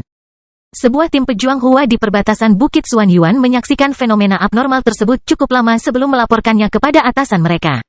Ketika seorang ksatria keluar dari barak dan terpana dengan apa yang dilihatnya selama beberapa detik, dia juga mulai mengumpat dengan keras. FCK, ayah ini adalah ksatria biasa, bukan ksatria tingkat bijak. Lihatlah burung-burung ini, apa yang kamu ingin aku lakukan? Terbang di langit dan menembak mereka atau meraungkan sirene serangan udara? Fenomena abnormal seperti itu mungkin saja terjadi setiap beberapa tahun sekali. Tunggu sebentar, fenomena abnormal yang disebutkan oleh ksatria ini merujuk pada saat Zhang Tai dipromosikan menjadi ksatria besi hitam beberapa tahun yang lalu. Namun, ksatria itu tidak mengetahui bahwa kali ini sama sekali berbeda dari waktu itu, meskipun dirangsang oleh orang yang sama. Di bawah pengawasan begitu banyak orang di tanah Bukit Xuanyuan, lebih dari 100.000 angsa liar secara bertahap terbagi menjadi 12 kawanan besar seperti 12 awan di langit. Ketika para penonton sangat terkejut, 12 awan itu mulai berubah bentuk secara perlahan. Karena kecelakaan lalu lintas yang terus-menerus, beberapa jalan macet. Para pengemudi tersebut langsung turun dari kendaraannya dan memandang ke langit di jalan raya. Ketika seorang sopir taksi menyaksikan 12 awan perlahan-lahan berubah bentuk, dia bergumam, "Saya rasa burung-burung itu akan membentuk 12 kata. Menurutku kata pertama mungkin keuangan, kata kelima adalah zeng.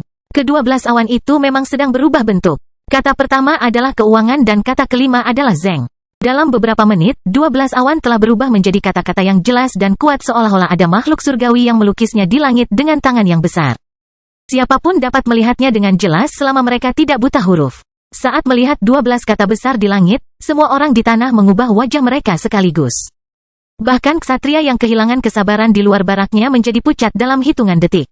12 kata tersebut membentuk sebuah kalimat. Menteri Keuangan Han Zhengfang adalah penguasa gereja yang mencapai surga seperti spanduk dan iklan terbesar dan berwibawa. Kalimat yang terdiri dari lebih dari 100.000 angsa liar ini langsung menebas ke arah kota kekaisaran kaisar seperti pedang besar dari luar. Setelah kosong, kacau, intens dan geram, Jenderal Ksatria yang berdiri di kam akhirnya memulihkan kemampuan berpikir bebasnya. Hanya setelah pertimbangan 2 detik, dia telah memastikan bahwa peristiwa besar akan terjadi di Bukit Xuanyuan hari ini, terlepas dari apakah kalimat di langit itu nyata atau tidak. Jatuh. Raungan terdengar di barak. Sesuatu yang besar memang akan terjadi di Bukit Xuanyuan. Menggantung di langit dekat perbatasan Bukit Xuanyuan. Zhang Tai hanya menyaksikan angsa liar terbang menuju kota kekaisaran kaisar dengan tenang dan tegas. Ada lusinan ksatria dan sebuah perahu udara dalam jarak beberapa mil.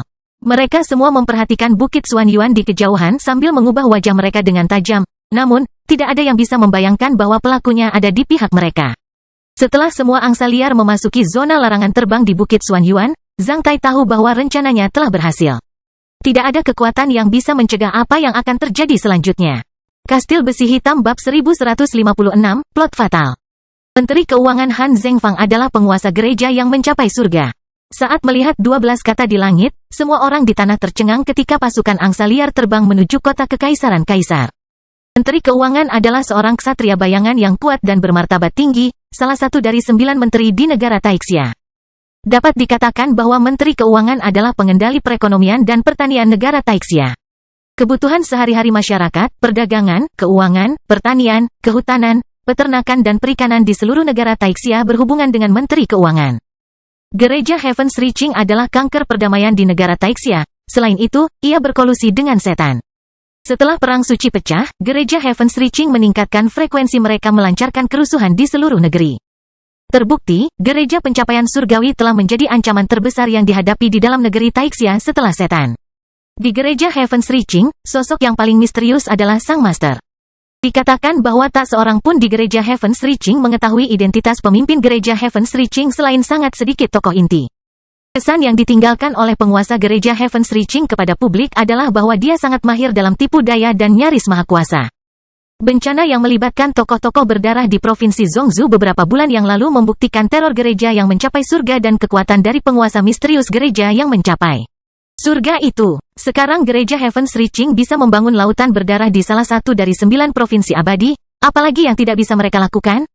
Namun, 12 kata besar yang terdiri dari lebih dari 100.000 angsa liar di langit di atas Bukit Xuanyuan selama pertemuan harta karun memberitahu semua orang di seluruh negara Taixia bahkan semua manusia bahwa Menteri Keuangan yang bermartabat dari negara Taixia di Bukit Xuanyuan adalah penguasa gereja yang mencapai surga, yang berkolusi dengan iblis untuk memusnahkan negara Taixia. Kemanapun angsa liar terbang, lalu lintas di jalan raya akan lumpuh. Pada saat yang sama, panggilan darurat terdengar di seluruh kam di sekitar Bukit Xuanyuan. Di halaman kecil Bukit Xuanyuan, seorang pemburu kriminal baru saja mencuci muka dan siap untuk makan malam di rumah. Saat itu, dia mendengar suara-suara di dekat rumahnya. Dia kemudian dengan cepat keluar dari rumahnya.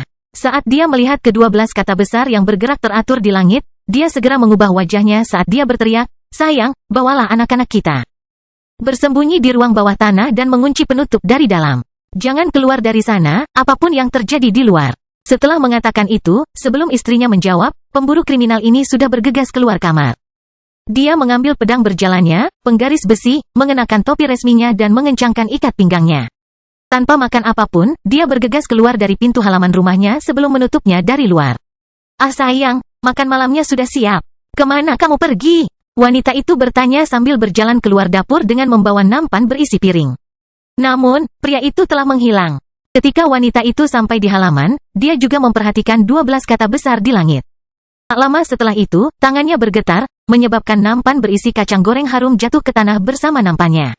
Nampan itu pecah berkeping-keping, kacangnya tersebar kemana-mana. Ketika dia teringat apa yang dikatakan suaminya sebelum pergi, wanita itu buru-buru kembali ke kamar dan menyiapkan makanan dan minuman sebelum masuk ke ruang bawah tanah bersama ketiga anaknya dengan tergesa-gesa. Lalu lintas mulai macet bahkan menimbulkan kekacauan kecil. Saat ini, beberapa pengemudi yang berada dekat dengan rumahnya namun terhalang di tengah jalan langsung menurunkan kendaraannya dan melarikan diri menuju rumahnya sendiri. Tidak ada seorang pun yang idiot. Semua orang dapat merasakan bahwa peristiwa besar akan terjadi di Bukit Xuanyuan. Meskipun ini bukan waktunya untuk menutup pintu, banyak toko telah mengakhiri bisnisnya terlebih dahulu dimanapun 12 kata besar itu tersebar. Sambil tergantung di langit, Zhang Tai sama sekali tidak merasa bersalah saat melihat kekacauan di lapangan karena kekacauan seperti itu akan terjadi cepat atau lambat. Jauh lebih baik baginya untuk membangkitkannya terlebih dahulu daripada menunggu gereja mencapai surga dan Han Zhengfang di Bukit Xuanyuan ketika mereka sudah siap untuk itu. Dibandingkan dengan tempat-tempat yang dilanda korban berdarah di seluruh provinsi Zhongzhou, kekacauan ini bukanlah hal yang serius. Itu adalah plot fatal yang dirancang Zhang Tai untuk Han Zhengfang. Mirip dengan plot yang dirancang Han Zhengfang untuk Zhang Tai di kota Fuhai, Zhang Tai juga mengacaukannya karena tekanan masyarakat. Itu adalah karma. Kali ini dialah orang yang meniduri Zhang Tai dan dikacaukan oleh Zhang Tai sendiri. Jika Han Zhengfang, Menteri Keuangan Negara Taixia, bukanlah penguasa gereja yang mencapai surga. 12 kata besar di langit hanya akan sangat mengganggu Han Zhengfang dan membuat Bukit Xuanyuan kacau selama beberapa hari, betapapun destruktifnya cekungan limbah ini. Ia tidak akan mampu membunuh kanselir berpengaruh di negara Taixia. Namun, kenyataannya Han Zhengfang adalah penguasa gereja pencapaian surga dan sisa dari kuil jiwa berdarah. 12 kata besar di langit bukanlah limbah, namun faktanya Han Zhengfang kebanyakan takut terekspos ke publik. Itu sama efektifnya dengan mengungkap tahi lalat di pedalaman musuh. Han Zhengfang tidak tahan diselidiki, terutama ketika semua orang di negeri Taixia dan semua manusia tahu bahwa dia mungkin adalah penguasa gereja yang mencapai surga. Bahkan jika tidak ada yang membuktikan bahwa, dengan kekuatan keseluruhan negara Taixia, rahasia Han Zhengfang akan terungkap dengan cepat. Peristiwa ini jauh lebih berpengaruh dibandingkan tragedi di kota Fuhai. Untuk meyakinkan masyarakat di negara tersebut dan demi keselamatan negara Taixia, Mahkamah Agung harus memikirkan kejadian ini. Apa yang akan dilakukan Han Zhengfang ketika dia tiba-tiba mengetahui bahwa identitas aslinya terungkap ke publik di negara Taixia? Han Zhengfang tidak akan pernah menjelaskannya. Karena tidak ada gunanya dia menjelaskannya. Dia juga tidak akan menunggu sampai negara Taixia mempersiapkan segalanya dengan baik untuk memotong-motong tubuhnya satu demi satu. Mulai sekarang, negara Taixia telah menjadi negara musuh Han Zhengfang. Dia adalah orang yang paling dibenci oleh ratusan juta orang di Bukit Xuanyuan dan kota kekaisaran kaisar. Bukit Xuanyuan tidak lagi menjadi tempat dia mengirimkan pesanannya, sebaliknya, itu akan menjadi kuburannya yang disergap musuh dari segala arah. Hal pertama yang Han Yuanhong lakukan adalah melarikan diri. Sebelum semua kekuatan di Bukit Xuanyuan menanggapinya, sebelum 3 kanselir teratas negara Taixia kembali. Sebelum 8 menteri negara Taixia lainnya datang ke sini untuk mengepungnya, sebelum militer negara Taixia memasang jaring di atas dan menjerat di bawah. Dia harus melarikan diri dari Bukit Xuanyuan yang berbahaya dengan kecepatan tercepat. Jika tidak, mulai sekarang, semakin lama dia tinggal di Bukit Xuanyuan, semakin baik pula kekuatan di seluruh aspek negara Taixia bersiap dan semakin kecil peluang dia untuk bertahan hidup. Han Zhengfang sedang minum Meng Sidao di Taman Sincerity. Oleh karena itu, tuan dari pangeran kerajaan menjadi penghalang terbesar bagi Han Zhengfang untuk melarikan diri. 12 kata besar di langit tidak akan pernah terlihat oleh Han Zhengfang dan Meng Sidao sampai mereka mencapai kota kekaisaran kaisar. Karena mata dan telinga pangeran kerajaan dan Han Zhengfang di Bukit Xuanyuan akan memberitahu tuan pangeran kerajaan dan Han Zhengfang tentang berita terkini secepat mungkin. Mengingat efisiensinya, kekuatan pangeran kerajaan di Bukit Xuanyuan jelas lebih tinggi dibandingkan kekuatan Han Zhengfang. Tuan dari pangeran kerajaan mungkin bisa menerima berita ini beberapa menit lebih awal dari Han Zhengfang. Setidaknya dia tidak akan menerimanya setelah Han Zhengfang. Karena hanya anak buah Han Zhengfang dan anggota gereja Heaven's Reaching yang akan memberitahunya tentang berita ini. Mereka yang berada di hukum emas dan kekuasaan serta sistem istana menteri keuangan yang tidak sepenuhnya setia kepada Han Zhengfang tidak akan memberitahukan berita ini kepadanya secepat mungkin. Ketika mereka tidak berkolusi dengan gereja mencapai surga dan para iblis, jika mereka memberitahukan hal ini kepada Han Zhengfang tepat waktu dan terbukti salah, Han Zhengfang tidak akan menghargai mereka karena tidak ada seorang pun yang menyukai burung gagak. Sebaliknya, jika Han Zhengfang terbukti sebagai penguasa gereja yang mencapai surga, Mereka ditakdirkan untuk mati, bahkan anggota keluarga mereka akan menderita hukuman mati. Sangat sedikit orang yang bisa langsung menghubungi tokoh besar melalui kristal penginderaan jauh adalah orang bodoh. Apakah Tuan Pangeran Kerajaan akan membiarkan Han Zhengfang pergi dengan sengaja? Zhang Tai bertanya pada dirinya sendiri. Meskipun dia yang mengatur plotnya, dia tidak bisa membuat keputusan untuk Tuan dari Pangeran Kerajaan. Namun, bagaimanapun juga, hanya ada 3 kemungkinan di Bukit Xuanyuan. Apapun itu, setidaknya satu musuh publik keluarga Zhang Tai dan Istana Huaiyuan akan terbunuh. Oleh karena itu, Zhang Tai berhasil dalam rencananya. Jika Tuan dari Pangeran Kerajaan membiarkan Han Zhengfang pergi dengan sengaja ketika dia mengetahui bahwa Han Zhengfang adalah penguasa gereja yang mencapai surga, reputasi dan jasa baiknya bagi negara Taixia akan menjadi lelucon. Bagaimana mungkin seseorang yang pernah minum-minum dengan pemimpin gereja pencapaian surga dan melepaskannya setelah mengetahui identitas aslinya bisa memenuhi syarat untuk menjadi penguasa pangeran? Setelah Meng Xidao jatuh, Partai Gobling akan jatuh dan tidak lagi menjadi ancaman bagi Istana Huaiyuan. Sementara itu, Han Zhengfang dan Han Yuanhong akan menjadi pemandangan buruk bagi Istana Kekaisaran Negara Taixia. Bahkan jika aku tidak membunuh mereka sendiri, banyak pembangkit tenaga listrik ingin memenggal kepala mereka satu demi satu. Ini adalah situasi pertama yang mungkin terjadi hari ini. Adapun situasi kedua, Tuan dari Pangeran Kerajaan bisa memilih untuk membunuh Han Zhengfang di kota Kekaisaran Kaisar. Sementara itu, Tuan dari Pangeran Kerajaan akan menimbulkan musuh besar bagi Partai Gobling. Jika gereja Heaven's Reaching tidak membalas dendam pada Partai Gobling setelah Tuan mereka dibunuh oleh pemimpin Partai Gobling, maka partai tersebut bisa langsung dibubarkan. Saya tidak peduli siapa yang pada akhirnya akan tertawa, gereja pencapaian surgawi atau Partai Gobling. Mengingat keseluruhan kekuatan dan potensi kedua pihak, saya tidak akan merasa aneh meskipun permusuhan mereka bertahan ratusan tahun setelah kematian mereka. Partai Gobling mempunyai akar yang kuat di negara Taixia dengan banyak pendukung di dalam dan di luar Istana Kekaisaran. Gereja mencapai surga berkolusi dengan setan sebagai sisa-sisa kuil jiwa berdarah yang aneh. Jika kedua pihak saling bertarung, itu akan menjadi pertunjukan yang luar biasa. Saya hanya akan menonton pertunjukan bersama Istana Huaiyuan. Situasi ketiga hampir tidak mungkin terjadi, yaitu Han Zhengfang dan Meng Xidao keduanya terluka parah. Han Zhengfang masih bisa melarikan diri dari Bukit Xuanyuan. Saat ini, saya akan memberikan bantuan kepada Meng Xidao. Ksatria bumi biasa tidak mampu membunuh seorang ksatria bayangan, namun, sebagai seorang penguasa dewa dan seorang ksatria bumi yang kuat, aku benar-benar memenuhi syarat untuk membunuh seorang ksatria bayangan yang terluka. Apakah bermanfaat untuk membuat plot fatal dengan 5 buah yang muncul kembali dan persiapanku di Bukit Xuanyuan? Zhang Tai merasa itu sangat berharga. Pasukan angsa liar terbang menuju Bukit Xuanyuan. Zhang Tai tinggal menunggu hasilnya.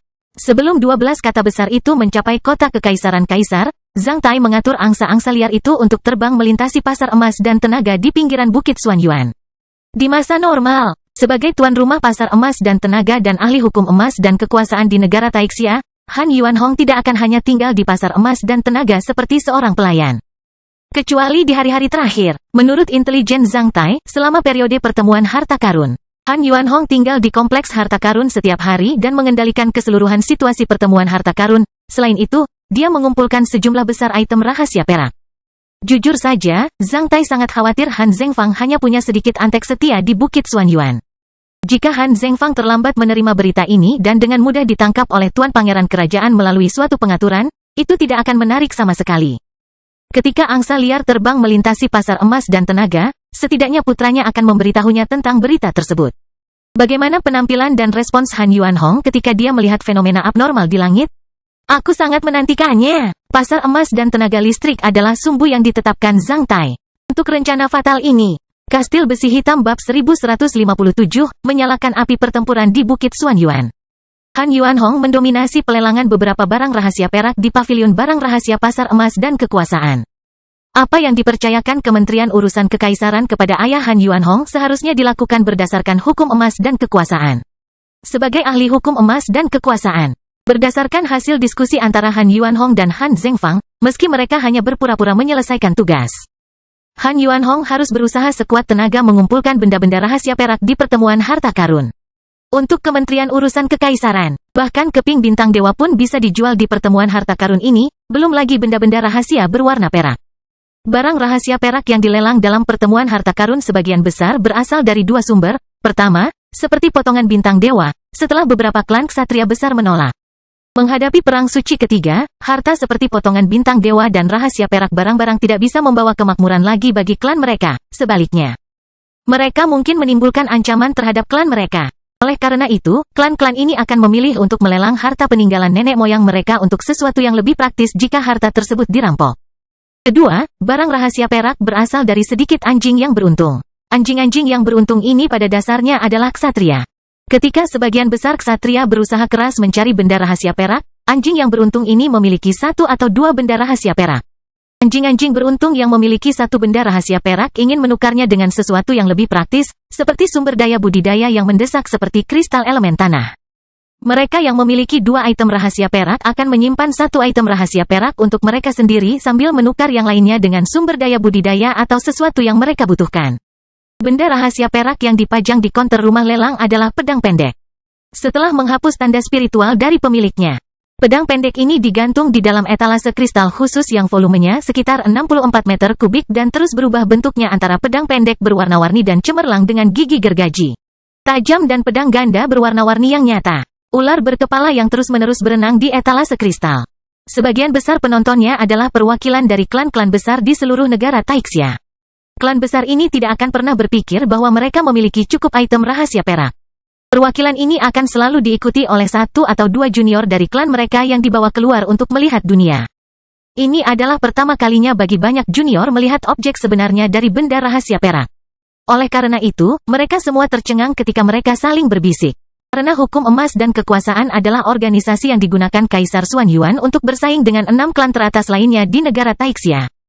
Pertemuan harta karun hukum emas dan kekuasaan umumnya diabaikan dan ditentang oleh 6 klan teratas lainnya di negara Taixia. Meskipun 6 klan teratas juga menugaskan ksatria untuk menghadiri pertemuan harta karun demi kepentingan hukum emas dan kekuasaan. Klan dan kekuatan besar di Subenua lebih bersemangat mengenai hal ini. Pemilik asli dari benda rahasia perak itu adalah seorang ksatria bumi. Dia ingin menukar benda rahasia perak ini dengan kristal berelemen air yang sangat dia minta. Harga awalnya adalah 200 kristal elemen air. Ketika jumlahnya meningkat menjadi 1.200 kristal elemen air, kecepatan peningkatannya jelas melambat. Satu kristal unsur air dapat ditukar dengan 6 kristal unsur tanah, yaitu 1.200 kristal unsur air sama dengan 7.200 kristal unsur tanah. Itu sudah merupakan angka yang besar. Bahkan klan-klan besar di negara Taixia tidak mampu dengan mudah membeli kristal elemen dalam jumlah besar. Apapun, tidak ada klan yang bisa menanam kristal elemen ini di tanah mereka sendiri. Semua kristal elemen harus diperoleh dari alam elemen tanah. Selain itu, semakin canggih kristal elemennya, semakin sulit mendapatkannya. Dibandingkan dengan benda rahasia perak, kristal elemen adalah sumber daya strategis yang mendesak dari semua klan dan sekte. Ketika jumlahnya meningkat menjadi 1.200 kristal elemen air, para penawar mulai menaikkan harga dengan cermat saat mereka berkomunikasi dengan tetua atau kepala klan mereka melalui perangkat komunikasi penginderaan jarak jauh secara bersamaan untuk memastikan keuntungan mereka. 1.290 kristal elemen air. 1.290 kristal elemen air, apakah ada kutipan yang lebih tinggi? Seorang juru lelang wanita cantik berteriak di peron. Ketika Han Yuanhong menyeratkan asistennya untuk menaikkan angkanya menjadi 1.300, kekacauan besar tiba-tiba terdengar dari luar rumah lelang pavilion barang rahasia. Menyebabkan dia mengerutkan kening dengan tidak senang. Siapa yang berani membuat masalah di kompleks harta karun? Apakah ada yang ingin meniru Cui Li? Dengan suara bang yang keras, pintu samping rumah lelang hobi itu dibuka paksa dari luar, menarik perhatian banyak orang di rumah lelang tersebut. Seorang pria dengan wajah panjang dan janggut jarang masuk ke dalam dengan tergesa-gesa tanpa mempedulikan penampilan orang lain. Dia datang jauh-jauh ke sisi Han Yuanhong sambil mendekati telinga Han Yuanhong dan berbisik kepadanya, "Tuan, ada keadaan darurat di luar. Sebaiknya Anda melihat keluar." "Apa masalahnya?" Han Yuanhong bertanya sambil melanjutkan, "Apakah ada yang berani membuat masalah di kompleks harta karun?" Hampir seperti itu. "Tuan, kamu akan mengetahuinya saat kamu keluar." Pria berwajah panjang dan berjanggut jarang itu tampak malu karena dia tidak tahu harus berkata apa. Melihat ekspresi aneh pria ini, Han Yuanhong segera keluar dari rumah lelang dengan perasaan tidak senang dengan niat membunuh, diikuti oleh pria berwajah panjang dan berjanggut jarang itu.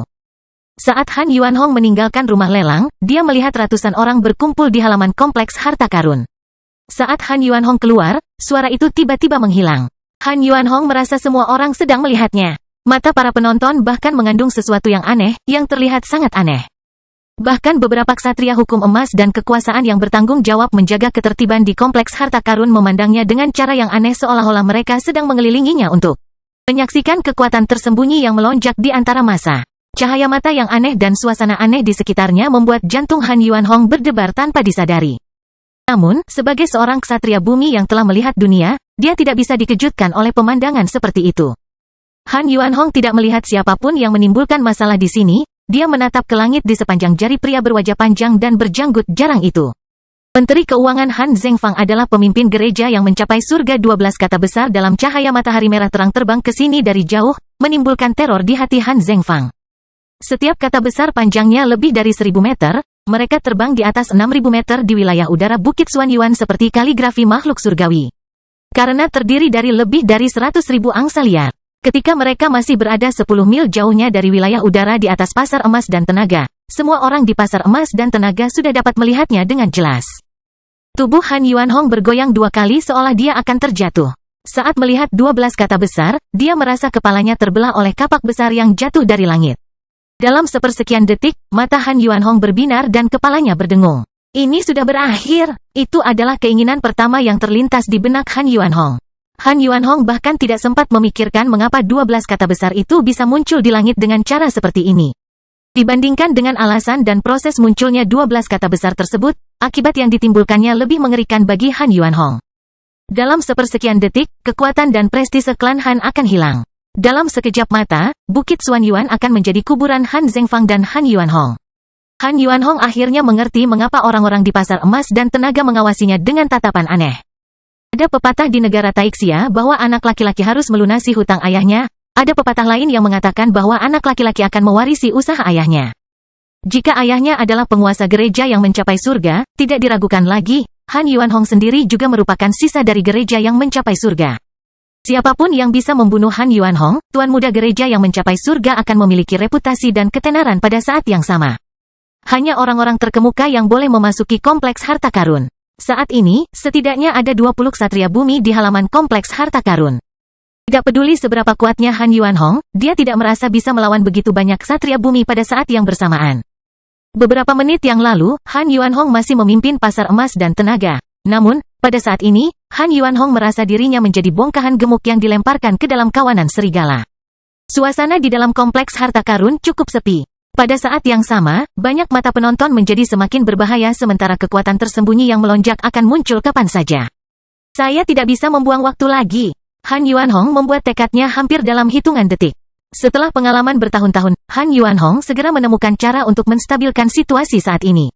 Itu adalah penghujatan. Han Yuanhong meraung dengan ekspresi serius saat wajahnya menjadi pucat pasi. Dia menatap langsung ke mata para penonton dengan mata berdarah tak kenal takut saat dia berkata, "Tikus iblis dan gereja yang mencapai surga pasti memanipulasi plot ini karena mereka ingin memfitnah ayah saya dan saya untuk membuat Bukit Xuanyuan kacau. Saya akan mempersiapkannya sekarang dan meminta Mahkamah Agung untuk melakukan penyelidikan menyeluruh mengenai peristiwa ini." Setelah mengatakan itu, Han Yuanhong menggulung lengan bajunya dengan marah sambil berbalik dan berjalan menuju kantornya di kompleks harta karun. Setelah bertukar pandang satu sama lain, banyak ksatria yang ingin menangkap Han Zhengfang sekarang menjadi sedikit ragu.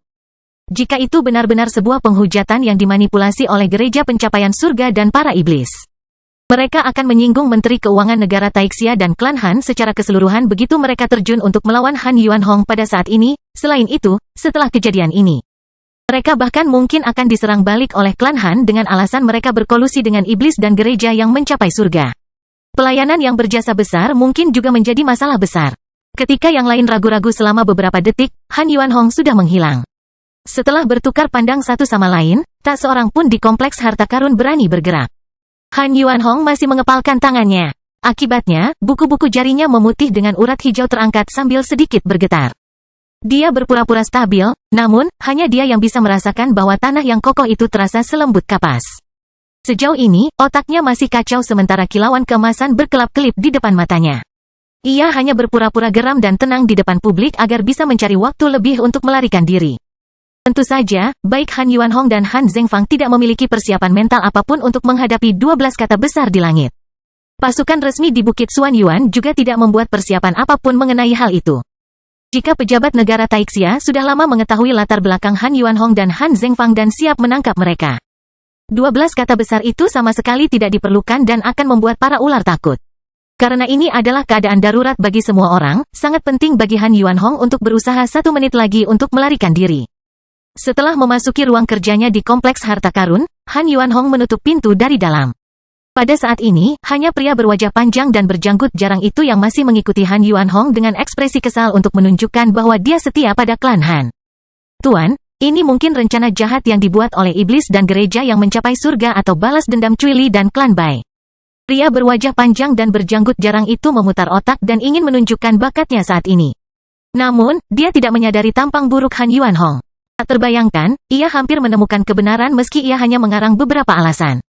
Kamu benar-benar telah melakukan terlalu banyak untukku selama beberapa tahun ini, Han Yuanhong berkata dengan ramah. Pria berwajah panjang dan berjanggut jarang merasa kebingungan saat dia buru-buru menurunkan tubuhnya sambil mengangkat janggut tipisnya dengan ramah, Tuan.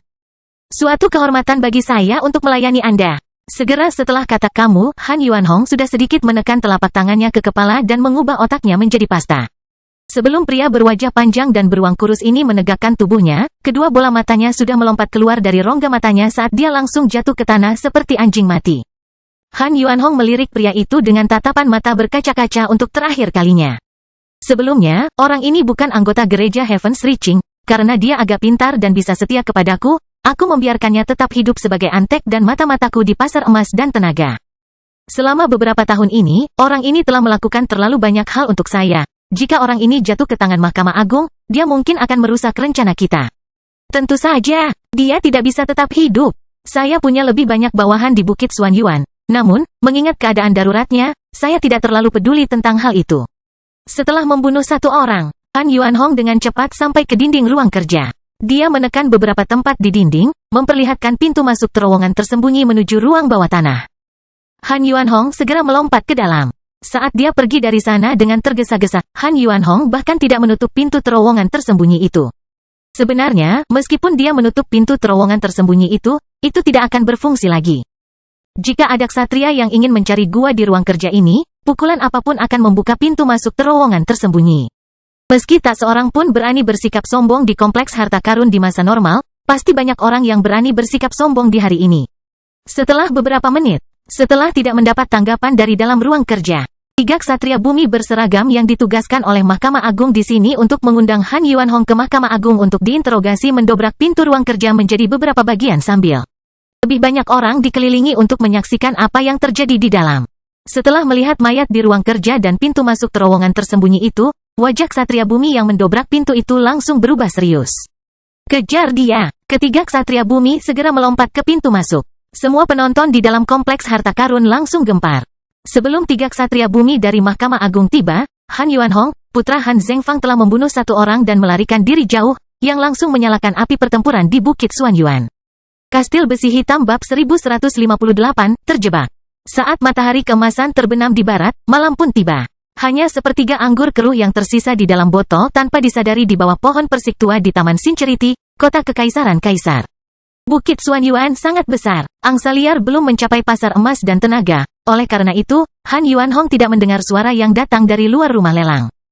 Meng Xidao dan Han Zhengfang sedang minum di kedua sisi meja berbatu sambil berbicara satu sama lain. Apa yang disebut meja batu sebenarnya adalah penggilingan batu kuno yang terdiri dari 2 bagian.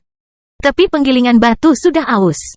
Lubang di tengah kincir telah tertutup serba-serbi. Pabrik bagian bawah dekat dengan tanah. Sebab, kakinya ditumbuhi lumut. Penggilingan batu yang sudah usang seperti itu akan ditinggalkan oleh keluarga-keluarga kaya. Namun, di Sincerity Garden, itu diperlakukan sebagai meja berbatu untuk menerima tamu. Sangat sedikit orang di kota kekaisaran kaisar yang dapat duduk di sisi penggilingan batu ini. Tuan dari pangeran kerajaan mungkin akan mengambil alih posisi Perdana Menteri, salah satu dari 3 kanselir teratas negara Taixia di masa depan.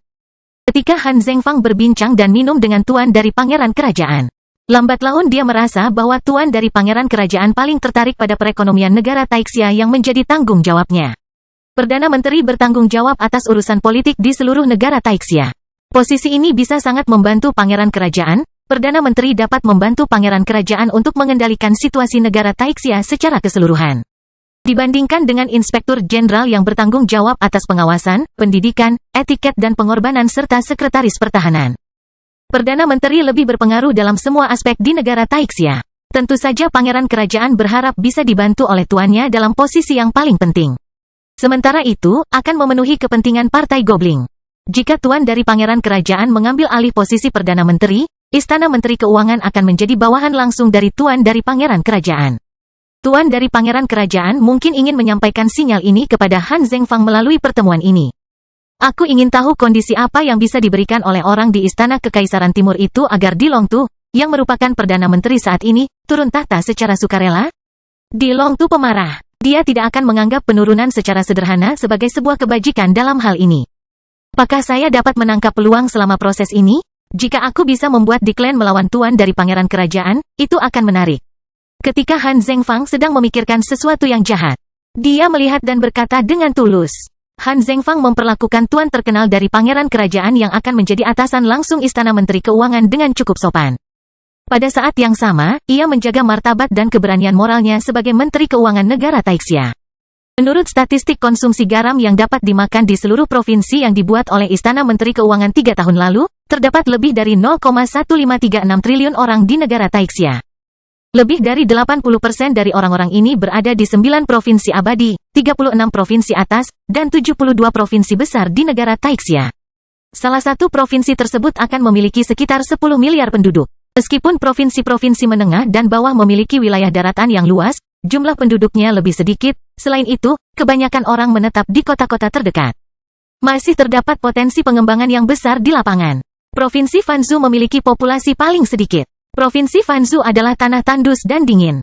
Ini berisi kurang dari 100 juta orang. Selain orang-orang barbar yang tidak beradab, setiap provinsi liar biasanya memiliki jutaan orang Hua dan keturunannya, paling banyak 10 juta orang. Namun, banyak penjahat biasanya melarikan diri ke provinsi liar untuk menghindari penangkapan Mahkamah Agung. Han Zhengfang meletakkan minumannya. Setelah mendengar pertanyaan Tuan Pangeran Kerajaan tentang statistik populasi di negara Taixia, dia langsung mengutarakan banyak angka. Sebenarnya, angka-angka ini diklasifikasikan di negara Taixia. Pejabat rendahan sama sekali tidak bisa menyentuh angka tersebut. Memigrasikan penjahat untuk membuka lahan kosong di provinsi liar adalah kebijakan nasional negara Taixia. Partai penguasa sebenarnya memaafkan para penjahat tersebut dengan cara seperti itu. Kebanyakan orang yang melanggar aturan dengan kekerasan adalah orang yang licik dan jahat. Meskipun mereka beracun di negara Taixia, selama mereka tidak berbahaya, Mahkamah Agung hanya akan mengusir mereka ke provinsi liar agar bisa bertahan hidup. Sementara itu, mereka dapat berkontribusi pada reklamasi lahan terlantar di negara Taixia. Selain itu, orang-orang ini juga bisa menghadapi orang-orang barbar di provinsi liar tersebut. Setelah 100 tahun, ketika beberapa keturunan penjahat ini bisa menjadi sesuatu, mereka akan membangun kota dan berusaha untuk setia kepada istana kekaisaran agar nenek moyang mereka menjadi terkenal. Pada saat itu, negara Taixia dapat memperbarui provinsi-provinsi liar tersebut untuk membentuk provinsi dan menugaskan satu gubernur provinsi dan beberapa orang yang cakap di sana untuk mengendalikannya. Tuan Pangeran Kerajaan benar-benar memiliki pemahaman khusus tentang kebijakan nasional. Tuan Pangeran Kerajaan, analisis yang unik, Han Zhengfang menjawab sambil tersenyum sambil mengangguk. Itu juga mendapat manfaat dari moralitas yang diberikan oleh Yang Mulia. Kedua orang itu mengangkat gelasnya sekali lagi. Seperti yang dibayangkan Zhang Tai ketika kacamata mereka bersentuhan. Penguasa Pangeran Kerajaan menerima pesan penginderaan jarak jauh darurat dari Pangeran Kerajaan, yaitu tentang apa yang terjadi di luar kota Kekaisaran Kaisar. Meski menggemparkan, berita ini sama sekali tidak mempengaruhi mood Tuan Pangeran Kerajaan. Bahkan tangannya yang memegang gelas itu tetap tidak berubah. Peng Xidao masih minum dan mengobrol dengan Han Zhengfang seolah tidak terjadi apa-apa. 1 menit kemudian, Tuan dari Pangeran Kerajaan menerima pesan lain dari Pangeran Kerajaan. Namun, dia tetap tidak memberikan tanggapan apapun. Tidak sampai beberapa menit kemudian ketika Han Yuanhong meninggalkan rumah lelang setelah mendengar keributan di luar pasar emas dan tenaga. Penguasa Pangeran Kerajaan menyadari bahwa tangan Han Zhengfang tiba-tiba menjadi kaku. Tuan Pangeran Kerajaan meletakkan minumannya sambil menatap Han Zhengfang sambil tersenyum dan segelas anggur di tangan Han Zhengfang sambil bertanya dengan santai, "Zhengfang, apakah kamu menerima pesan yang sama dari bawahanmu?" Pertanyaan yang seperti guntur menyebabkan riak samar di gelas Han Zhengfang. Wajah Han Zhengfang tetap tidak berubah. Setelah menghabiskan segelas anggur, dia menjawab dengan senyuman yang sama, "Saya memang baru saja menerima pesan." "Saya ingin tahu tentang pesan yang dimaksud oleh Tuan Pangeran Kerajaan?" "Saya baru saja menerima pesan dari Pangeran Kerajaan. Saat Bukit Xuanyuan mengadakan pertemuan harta karun akhir-akhir ini, seseorang yang jahat memanfaatkan kesempatan ini untuk membingungkan publik dengan menggunakan keterampilan mengendalikan hewan. Mereka bilang kamu adalah penguasa gereja yang mencapai surga. Tuan Pangeran Kerajaan berkata dengan santai seolah-olah dia hanya menganggapnya sebagai rumor dan tidak mempedulikannya sama sekali. Saya juga telah menerima laporan dari bawahan saya. Han Zhengfang menghela nafas, ketika seseorang mencapai tempat yang tinggi, dia akan selalu merasa kedinginan. Saya khawatir saya telah menyinggung banyak orang sebagai Menteri Keuangan. Mungkin, sisa-sisa gereja Heaven's Reaching ingin mengacaukan keseluruhan situasi yang dihadapi negara Taixia. Oleh karena itu, mereka menggunakan cara yang berbahaya. Itu merusak suasana hati kami yang baik di sini. Kekuatan jahat ini sungguh menjijikkan. Tuan Pangeran Kerajaan mengangguk seolah dia sangat bersimpati dengan pertemuan Han Zhengfang. Kekuatan jahat ini memanfaatkan kesempatan untuk membuat masalah. Setelah mendengar rumor ini, saya khawatir anggota keluarga saya menjadi kacau. Untuk meyakinkan anggota keluargaku dan menghindari kecelakaan, Zhengfang harus mengucapkan selamat tinggal padamu. Terima kasih atas keramah tamahan Anda, Tuan Pangeran Kerajaan. Han Zhengfang berdiri dengan tenang. Tuan dari Pangeran Kerajaan juga berdiri sambil berkata sambil tersenyum, Zhengfang, jangan khawatir tentang itu. Pangeran Kerajaan telah menugaskan staf Kementerian Urusan Kekaisaran untuk menghibur anggota keluarga Anda di Istana Menteri Keuangan. Oleh karena itu, rumahmu tidak akan pernah diganggu oleh kekuatan jahat itu. Kekuatan jahat tersebut ingin mengacaukan keseluruhan situasi yang dihadapi Bukit Xuanyuan dengan menargetkan Menteri Keuangan dengan cara yang berbahaya.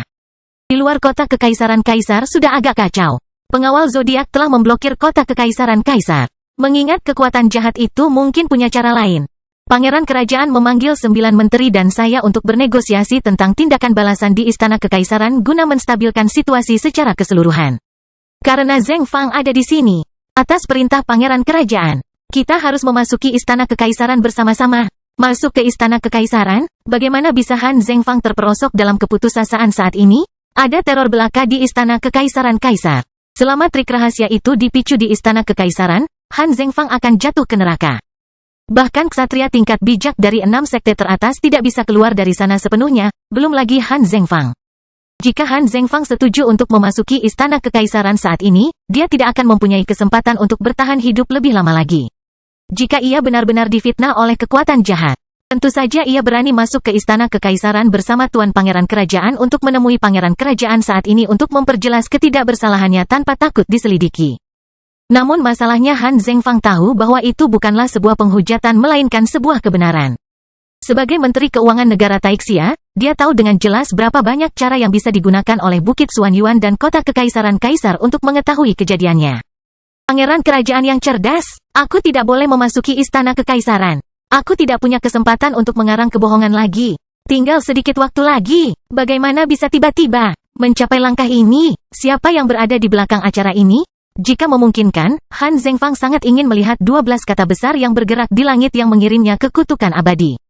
Apakah 6 sekte teratas berurusan denganku dan negara Taixia atau apakah itu cara yang lebih rendah untuk membakar jembatan setelah melintasinya yang diadopsi oleh setan?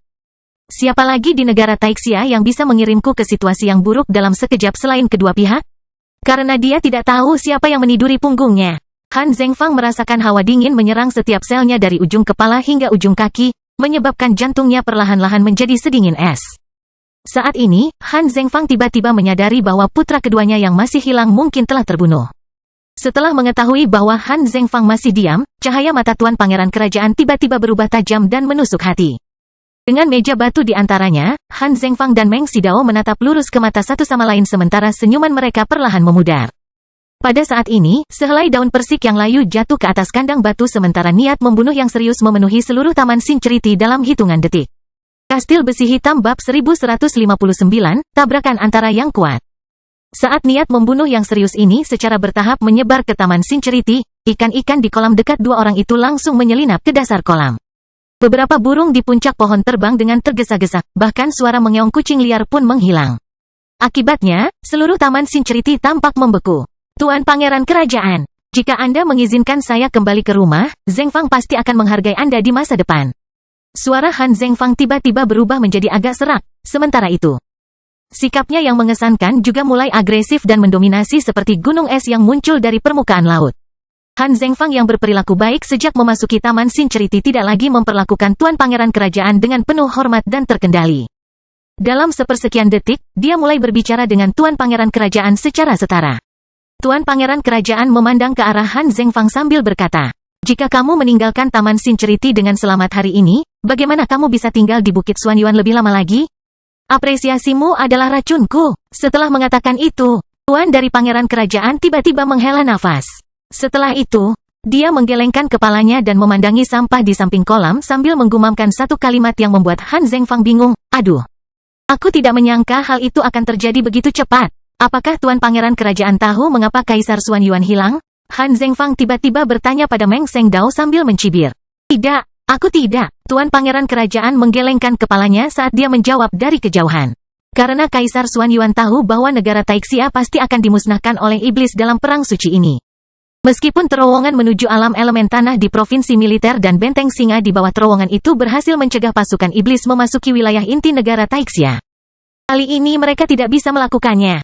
Karena pasukan iblis telah menemukan cara lain untuk mencapai wilayah negara Taixia dengan memutar terowongan di provinsi militer di alam elemen tanah. Kali ini, kekuatan pasukan iblis ratusan kali lebih besar daripada dua perang suci sebelumnya antara manusia dan iblis. Korps iblis di anak benua itu hanyalah sebagian kecil dari pasukan iblis. Han Zhengfang tersenyum lebih ramah ketika dia melihat tuan dari pangeran kerajaan yang tetap bersikap santai seperti biasanya. Karena Kaisar Xuanyuan tahu bahwa negara Taixia tidak akan memiliki kesempatan untuk memenangkan perang suci ini, dia telah berangkat ke dunia bawah tanah sebelum perang suci. Perang pecah. Dia ingin mencari Bukit Xuanyuan yang legendaris yang mungkin bisa memberikan harapan terakhir bagi negara Taixia dan Hua. Ketika dia mendengar Bukit Xuanyuan, mata penguasa pangeran kerajaan memancarkan cahaya yang tajam. Meng Sidao tahu bahwa Bukit Xuanyuan yang disebutkan oleh Han Zhengfang tidak mengacu pada ibu kota nominal negara Taixia dan pusat manusia tempat mereka berada. Sebenarnya, nama ibu kota negara Taixia berasal dari benda tertinggi legendaris yang disebut Bukit Xuanyuan di antara orang Hua. Dalam sejarah paling misterius masyarakat Hua, Bukit Xuanyuan adalah asal mula masyarakat Hua. Suatu hari, Bukit Xuanyuan jatuh ke bumi dari langit. Tak lama setelah itu, nenek moyang orang Hua keluar dari Bukit Xuanyuan dan datang ke dunia ini. Dalam legenda kuno, Bukit Xuanyuan adalah sebuah kubus besar yang membawa kemampuan misterius. Kubus ini adalah benda suci dan abadi bagi orang Hua. Karena keberadaan dan legenda Bukit Xuanyuan, sebagian orang di negeri Taixia menyebut orang Hua sebagai orang yang abadi. Bukit Xuanyuan sebenarnya adalah sebuah kubus besar, bukan kota manusia di mana mereka berada. Hanya sedikit orang Hua yang mengetahui rahasia ini. Meng Sidao adalah salah satunya. Kaisar Xuanyuan hilang saat dia mencari Bukit Xuanyuan yang asli. Bahkan pangeran kerajaan pun tidak mengetahui rahasia ini. Apalagi tuan dari putra mahkota? Melihat ekspresi diam dari tuan putra mahkota, Han Zhengfang menarik napas dalam-dalam sambil melanjutkan, untuk mencari Bukit Xuanyuan. Kaisar Xuanyuan telah terperosok dalam situasi putus asa dan benar-benar kehilangan kontak dengan dunia luar. Dunia, tidak ada yang tahu apakah dia masih hidup atau tidak. Dia mungkin tidak akan pernah kembali. Tuan putra mahkota, mengapa tidak memberikan kesempatan untuk diri sendiri dan klan Anda saat ini? Bahkan putra mahkota pun tidak mengetahuinya. Bagaimana kamu tahu itu? Pada saat kritis ini, Han Zhengfang telah menunjukkan sikapnya sebagai penguasa sebuah sekte dan dia menjadi tidak terlalu takut lagi. Ada sebuah benda dari kuil jiwa berdarah yang benar-benar berasal dari Bukit Xuanyuan. Saya menyerahkan barang itu kepada Kaisar Xuanyuan dengan membuat plot melalui hukum emas dan kekuasaan dengan alasan bahwa hukum emas dan kekuasaan mendapatkannya secara tidak sengaja. Sutra Dewa Xuanyuan yang dikembangkan Kaisar Xuanyuan bersifat metafisik. Oleh karena itu, Kaisar Xuanyuan memiliki kepekaan khusus terhadap barang-barang di Bukit Xuanyuan.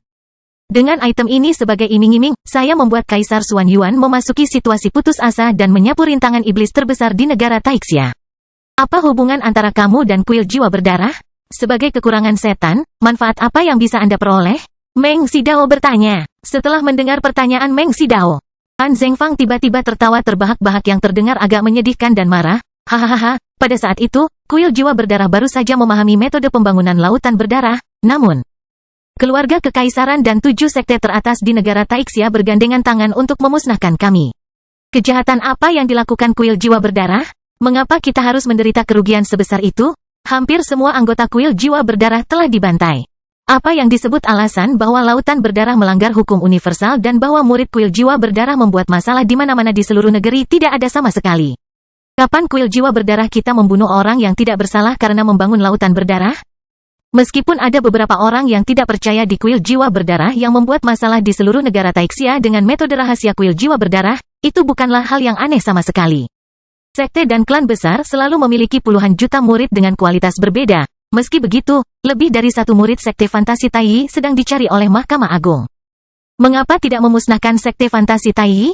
Kami membangun lautan berdarah hanya untuk percobaan. Semua darah di lautan berdarah berasal dari hewan. Kami tidak membunuh manusia manapun untuk membangunnya. Sebaliknya, meskipun Anda menyebut diri Anda sekte yang baik, Anda mengatur tikus tanah di antara para murid kuil jiwa berdarah dan menaruh perhatian serakah pada metode rahasia kuil jiwa berdarah kami. Sementara itu, karena takut lautan darah kami akan bertambah kuat, Anda bahkan bergandengan tangan untuk memusnahkan kuil jiwa berdarah kami. Sebagai sesepuh pemberitaan sutra di kuil jiwa berdarah, bagaimana mungkin aku tidak membalas dendam atas permusuhan seperti itu? Bekerja sama dengan setan, lalu kenapa? Dengan kata ini, pemenang akan menjadi raja sedangkan yang kalah akan menjadi bandit. Jika iblis memenangkan perang suci ini, saya akan menjadi kaisar manusia di negara Taixia di masa depan. Keadilan akan berpihak pada saya. Hanya setelah 200 tahun, para Pettifogger akan menancapkan 7 sekte teratas dan rumah tangga kekaisaran di negara Taixia ke dalam pilar stigma sebagai pemberontak dan pengkhianat. Saya tidak pernah membayangkan bahwa Menteri Keuangan Negara Taixia adalah sesepuh pemberitaan sutra di kuil jiwa berdarah. Tuan Putra Mahkota menghela nafas dengan emosi saat dia melihat ke langit. Setelah itu, dia menggelengkan kepalanya. Di negeri Taixia, beberapa sekte memiliki sesepuh pemberitaan sutra, ada pula yang tidak. Tugas para sesepuh pemberitaan sutra di setiap sekte sangat berbeda satu sama lain. Beberapa sesepuh pengkhotbah sutra hanya bertanggung jawab untuk mengkhotbahkan beberapa kitab klasik biasa kepada murid-murid mereka melalui pencerahan.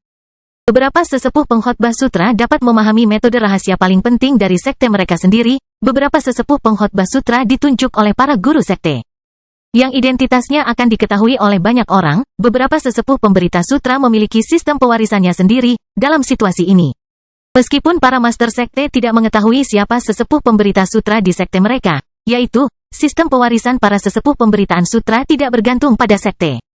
Para sesepuh pengkhotbah sutra melaksanakan tugas mereka secara diam-diam.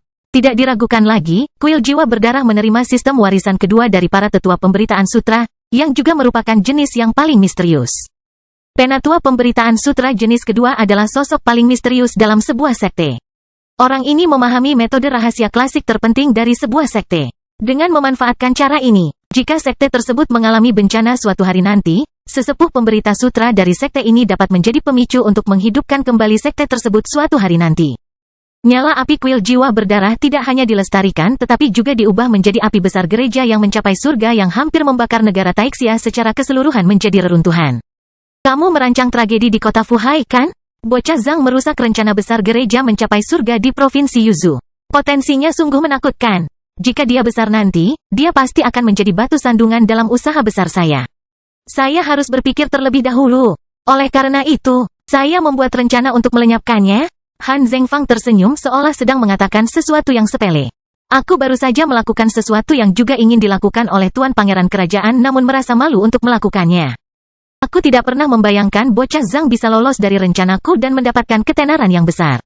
Saya benar-benar meremehkannya. Permusuhan antara saya dan Istana Huaiyuan bukan untuk keuntungan pribadi tetapi untuk hukum universal.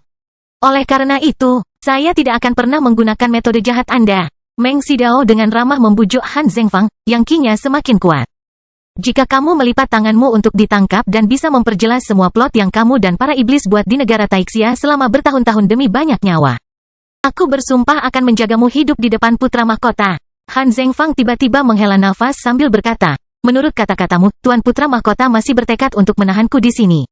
Ya, aku harus melakukannya. Jika demikian, Tuan Putra Mahkota, kamu bisa mati. Mata Han Zhengfang langsung berubah menjadi darah sementara dua serangan spiritual berdarah yang dapat mengacaukan lautan pikiran seorang ksatria surgawi terbang keluar dari matanya seperti sambaran petir berdarah sebelum menghantam kepala Meng Xidao dengan kecepatan yang jauh lebih cepat daripada yaitu sambaran petir. Sungguh sebuah serangan spiritual yang tidak dapat dihindari. Ini adalah kartu truf yang paling kuat dan tak tertahankan di antara semua metode rahasia kuil jiwa berdarah pedang spiritual berdarah pembunuh jiwa. Serangan ini sudah bisa mencapai level seorang ksatria surgawi. Pedang spiritual berdarah pembunuh jiwa menghantam Meng Xidao. Dampak dari serangan ini menyapu seluruh taman Sincerity hingga menjadi sunyi senyap. Semua ikan di dasar kolam dan semut di sarangnya terbunuh dalam hitungan detik. Ketika pedang spiritual berdarah pembunuh jiwa menghantam Meng Xidao dan membuat tubuhnya menjadi kaku, pukulan Han Zhengfang juga tiba. Sekuat meteor yang terbang dari luar angkasa. Pukulan ini menembus kehampaan dan melewati penggilingan batu di antara dua orang tersebut, menghancurkan semua nampan, mangkuk, dan botol besi di atasnya. Seperti tertiup angin terus-menerus selama ratusan juta tahun, semuanya mengering, lapuk dan berubah menjadi debu dan kenangan. Han Zhengfang, mantan Menteri Keuangan Negara Taixia atau seorang ksatria bayangan, mengungkapkan kekuatan dan kekuatan pertempuran mengerikan yang seharusnya dimiliki oleh seorang ksatria surgawi dengan upaya penuhnya dalam sepersekian detik. Dengan tatapan tercengang yang tersisa, dada Meng Xidao ditembus oleh pukulan itu, membuatnya terbang. Han Zhengfang tidak peduli apakah Meng Xidao masih hidup atau sudah mati. Dia langsung melangkah sejauh 100 meter hanya dengan satu langkah. Setelah satu langkah lagi, dia melangkah keluar dari pagar kayu Taman Sincerity dengan satu kaki. Namun, sebelum dia memulai langkah ketiga, Han Zhengfang harus berhenti. Jalan di luar pagar kayu telah menghilang saat ini. Meskipun dia telah melewati pagar kayu, dia memasuki Taman Sincerity sekali lagi. Han Zhengfang menoleh ke belakang dan menemukan bahwa jalan ada di punggungnya. Selain pelayan tua bungkuk yang telah menghilang, semua yang ada di depan matanya sama seperti ketika dia pertama kali datang ke Taman Sincerity. Setelah meninggalkan Taman Sincerity, dia memasuki Taman Sincerity sekali lagi. Sepertinya rasa ruang telah hilang. Pagar kayu yang rendah terasa seperti langit yang tidak bisa dilewati dan mencapai jurang maut. Tuan dari Pangeran Kerajaan masih berdiri di samping meja batu yang terbuat dari penggilingan batu di bawah pohon persik tua sambil memandang Han Zhengfang dengan ramah dengan patung adonan kecil yang dadanya ditembus. Meng Xidao berkata, saya tidak pernah membayangkan bahwa Anda telah lama dipromosikan menjadi seorang ksatria surgawi. Kamu benar-benar telah mengubur rahasiamu dalam-dalam. Wajahnya menjadi sedikit pucat, Han Zhengfang menatap ke langit. Taman Sincerity dan langit tetap tidak berubah. Semi, Sage, Ranah. Han Zhengfang mengucapkan tiga kata itu dengan susah payah. Maafkan aku, Tuan Putra Mahkota menjawab dengan malu-malu.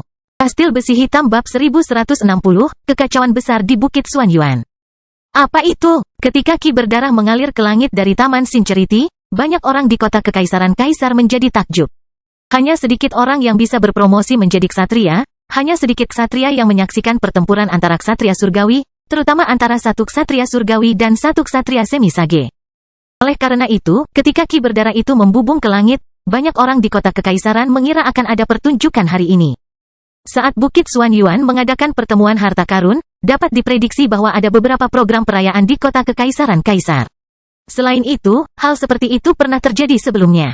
Namun, orang-orang yang melihat pemandangan aneh ini dari jauh segera menyadari bahwa itu bukanlah acara perayaan melainkan acara besar.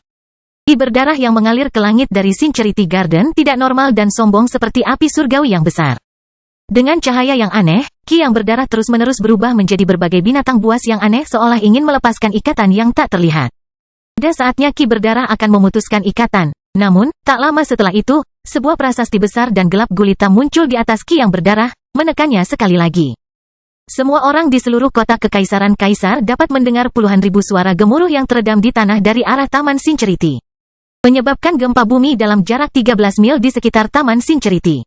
Semakin dekat lokasinya dengan Sincerity Garden, gempa yang terjadi akan semakin dahsyat. Semua orang yang tinggal di sekitar Taman Sincerity telah melarikan diri dari rumah mereka karena ketakutan. Tak lama setelah itu, mereka semua dievakuasi oleh tentara terlarang Kekaisaran di kota Kekaisaran Kaisar. Hasilnya, para prajurit pengawal istana segera menempuh jarak 13 mil di sekitar Taman Sincerity. Prasasti abadi yang sangat kuno. Seorang jenderal penjaga kekaisaran setingkat ksatria berseru ketika dia melihat kata-kata pada prasasti besar klasik yang tingginya 100 meter di atas Taman Sincerity sambil berdiri di luar taman. Tentu saja, ini bukanlah prasasti abadi jauh yang asli, tetapi inkarnasi seperti totem ki pertempuran. Tampaknya seluruh Taman Sincerity tertutup kabut abu-abu. Kabut abu-abu terus berputar seolah puluhan ribu pusaran dan aliran tersembunyi mengalir di dalam kabut. Orang-orang tidak dapat melihat dengan jelas apa yang terjadi di dalam kabut. Mengingat gempa bumi yang dahsyat, mereka dapat merasakan bahwa keadaan di dalam tidak damai. Biarkan aku melihat ke dalam. Seorang ksatria bumi pemberani dari pengawal istana mengertakkan gigi saat dia bergegas menuju kabut abu-abu. Namun, saat dia mendekati kabut, dia terpental kembali. Kabut abu-abu ditutupi dengan medan gaya yang kuat dan tak tertahankan. Ksatria bumi mencoba 2 kali. Namun, semakin besar kekuatan yang dia keluarkan, semakin besar pula energi pantulan yang dihasilkannya. Ketika ksatria bumi itu terpental kembali untuk ketiga kalinya, dia hampir terluka. Jangan mencoba lagi, itu mendekati kekuatan tingkat bijak. Bahkan para ksatria surgawi hampir tidak bisa mengaksesnya dengan paksa. Bersamaan dengan suara ini, Panglima Pengawal Istana tiba dengan tatapan serius. Dengan pupil ganda di setiap matanya, alisnya sangat panjang hingga mencapai pelipisnya. Sebagai salah satu dari 9 menteri di negara Taixia, Sang Panglima sangat terkejut dengan intensitas gempa saat dia menyaksikan perubahan kabut abu-abu di Taman Sincerity. Tuan dari Pangeran Kerajaan telah dipromosikan menjadi Semisage. Menteri Keuangan yang familiar, Han Zhengfang, sudah menjadi seorang ksatria surgawi. Jantung Panglima Pengawal Istana berdebar kencang. Kamu buru-buru pergi ke Sungai Air Emas dan membantu pengawal zodiak untuk menjaga Sungai Air Emas. Tanpa persetujuan Pangeran Kerajaan, tidak ada seorang pun yang diizinkan meninggalkan kota Kekaisaran Kaisar saat ini. Saya akan bertanggung jawab atas tempat ini. Panglima segera mengirimkan perintah. Ya, Tuan. Para ksatria lain di sekitar Taman Sincerity segera pergi sesuai perintah. Beberapa ksatria besi hitam dan ksatria bumi bahkan tidak bisa mengganggu pertarungan antara ksatria surgawi dan ksatria semisage. Jika Han Zhengfang bisa melarikan diri dari alam Meng Xidao, para ksatria di luar Taman Sincerity ini tidak akan pernah bisa melawan Han Zhengfang. Oleh karena itu, sebaiknya mereka memainkan perannya di tempat yang terbaik, bukannya menambah korban dengan sia-sia. Berdasarkan pengaturan Han Zhengfang di Bukit Xuanyuan selama beberapa tahun ini, Han Zhengfang seharusnya memiliki beberapa kaki tangan di kota Kekaisaran Kaisar. Pada saat kritis ini, sisa-sisa gereja yang mencapai surga tidak akan pernah bisa melarikan diri lagi dari kota Kekaisaran Kaisar. Hampir pada saat para ksatria bawahan dari Panglima Pengawal Istana itu berbalik, mereka telah melihat totem ki pertempuran seorang ksatria bergegas ke langit dari Sungai Air Emas di kejauhan.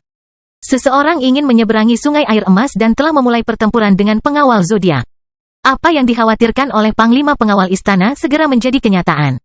Panglima Pengawal Istana tidak lagi peduli dengan apa yang terjadi di Sungai Air Emas, sebaliknya. Cahaya cemerlang perlahan-lahan muncul di tangannya dan berubah menjadi pedang besar sepanjang 3,3 meter yang membawa niat membunuh yang kuat. Ketika Panglima Pengawal Istana memegang pedang besar di satu tangannya dengan cara yang mengesankan. Dia terus mengamati dengan cermat perubahan kabut abu-abu di Taman Sincerity dengan sepasang mata yang cemerlang. Atas perintah Pangeran Kerajaan, 2 jenderal pasukan kehendak Tuhan dan pasukan bulu telah menuju ke sini dengan kecepatan tertinggi, diikuti oleh bawahan mereka yang kuat. Hanya setelah beberapa jam, tidak ada yang perlu dikhawatirkan tidak peduli bagaimana gereja Heaven's Reaching membuat pengaturan di Bukit Xuanyuan. Lautan berdarah melesat ke langit di Taman Sincerity. Di alam semisage, tidak ada konsep ukuran atau ruang. Segala sesuatu yang tampak diwujudkan oleh 4 unsur. Misteri di dunia ini hanya bisa diketahui oleh orang bijak, baik benar atau tidak. Jika hal itu terjadi di luar Taman Sincerity, gelombang besar darah Han Zhengfang telah mencapai luas 60 mil persegi. Namun, pada saat ini, gelombang ombak berdarah Han Zhengfang masih gagal keluar dari Taman Ketulusan yang kecil ini. Han Zhengfang harus menggunakan kemampuannya yang paling kuat sebagai seorang ksatria surgawi. Karena dia tahu bahwa meskipun dia dapat keluar dari alam semisage Meng Xidao 2 jam kemudian, dia tidak dapat meninggalkan Bukit Xuanyuan lagi, karena para jenderal dari 4 pasukan teratas negara Taixia hanya membutuhkan waktu 3 jam untuk mencapainya. Tiba di Bukit Xuanyuan setelah menerima pesan tentang kekacauan yang dihadapi Bukit Xuanyuan. Sebagai kota Kekaisaran Kaisar yang paling penting, pembangkit tenaga listrik di belakang kota Kekaisaran Kaisar tidak akan pergi dari sana saat ini. Selama salah satu jenderal dari 4 pasukan teratas tiba, Han Zhengfang tidak akan punya harapan untuk bertahan hidup lagi. Ombak berdarah itu menjadi semakin hitam dan semakin ganas. Seekor binatang abadi virtual yang tampak seperti kura-kura dan naga meraung ke arah langit seperti makhluk hidup, menimbulkan gelombang darah yang sangat tinggi, guntur yang mengejutkan, dan sambaran petir yang berdarah. Selain itu, berbagai binatang buas yang menjelma dalam gelombang berdarah terus-menerus menyerang orang-orang di atas gelombang berdarah dan penghalang tak kasat mata yang membatasi lautan berdarah ini. Setiap binatang buas lebih kuat daripada gambar yang diinkarnasi oleh ki pertempuran ksatria besi hitam pada umumnya. Masih tergantung di atas lautan berdarah. Meng Xidao terbungkus dalam cahaya warna-warni, rambut dan janggutnya berayun di udara. Dia mengangkat prasasti abadi kuno yang mirip gunung seperti dewa dan menghancurkan serangan Han Zhengfang satu demi satu. Rahmat adalah inti dari hukum universal. Kebajikan adalah kumpulan hukum universal, etiket adalah alat hukum universal, kebenaran adalah kekuatan pendorong hukum universal. Hukum universal muncul dengan berbagai gambar dan objek. Ini berisi esensi sejati dan kepercayaan. Hukum universal tidak berlaku, ikuti saja hukum universal. Di langit, saat penguasa pangeran kerajaan membacakan sutra di prasasti abadi jauh, suara di seluruh alam semisage menjadi semakin keras. Segala sesuatu di dunia ini mulai beresonansi dan bergoyang bersamaan dengan suara ini. Binatang-binatang yang lebih ganas daripada gambaran ki pertempuran para ksatria biasa itu berturut-turut terbang keluar dari ombak berdarah sebelum berubah menjadi gelombang berdarah dan jatuh pada Detik berikutnya di antara sutra yang memenuhi seluruh alam. Guntur menghantam kepala binatang abadi dalam bentuk kura-kura dan naga yang dimanifestasikan oleh ksatria surgawi menggunakan metode rahasia menggabungkan darah dengan kehidupan ketiga binatang. Abadi itu membuat badai di lautan berdarah. Lautan berdarah terbakar. Raungan binatang abadi itu menjadi lebih mengguncang bumi. Gempa bumi di kota kekaisaran kaisar dan pertempuran Kitotem yang mengalir ke langit dari sungai air emas menunjukkan bahwa semakin banyak orang yang terlibat dalam kekacauan saat ini. Tentu saja, Han Zhengfang dan Han Yuanhong bukan satu-satunya anggota gereja mencapai surga di Bukit Xuanyuan, oleh karena itu. Semua anggota gereja mencapai surga telah mengerahkan upaya penuh mereka untuk melarikan diri dari kota kekaisaran kaisar, sehingga menimbulkan banyak kekacauan. Tidak hanya kota kekaisaran kaisar yang berguncang, tetapi ledakan keras juga terdengar dari ruang bawah tanah pasar emas dan kekuatan segera setelah 3 ksatria bumi yang ditugaskan oleh Mahkamah Agung memasuki terowongan rahasia di kompleks harta. Menyebabkan tanah di atas emas dan kekuatan pasarkan rok untuk sementara waktu. Selain itu, tanah di gedung 4 lantai yang jauhnya dari kompleks harta karun di barat naik dan turun seperti bola adonan, menyebabkan gedung 4 lantai itu runtuh sepenuhnya. Beberapa orang yang terkubur di dalam mulai berteriak dengan sedih. Aliran udara kuat yang keluar dari pintu masuk terowongan rahasia memecahkan semua jendela di ruang kerja, menyebabkan para penonton tercengang. Bom alkemis. Ada bom alkemis di bawah tanah. Seseorang berteriak, menakuti semua penonton yang menunggu hasilnya. Tak satu pun dari mereka dapat membayangkan bahwa ada bom alkemis di bawah kompleks harta karun.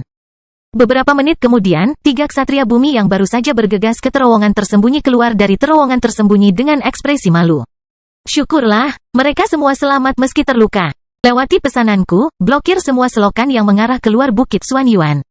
Seorang ksatria bumi meraung. Segera setelah suara gemuruh, ledakan yang lebih keras terdengar dari tempat yang jauhnya bermil-mil jauhnya dari pasar emas dan tenaga. Tak lama setelah itu, api setinggi ratusan meter muncul dari tanah di sana. Saat melihat pemandangan ini, ketiga ksatria bumi dari Mahkamah Agung mengubah wajah mereka sekali lagi. Tempat apa itu? Seorang ksatria bumi menangkap staf kompleks harta karun saat dia bertanya dengan keras. Itu adalah gudang material yang dibangun oleh Gold and Power Law di luar Gold and Power Market. Staf di Treasures Complex terlalu takut dengan serangkaian kecelakaan saat dia menjawab dengan tergesa-gesa. Saat malam berangsur-angsur tiba, Bukit Xuanyuan berangsur-angsur berada dalam kekacauan.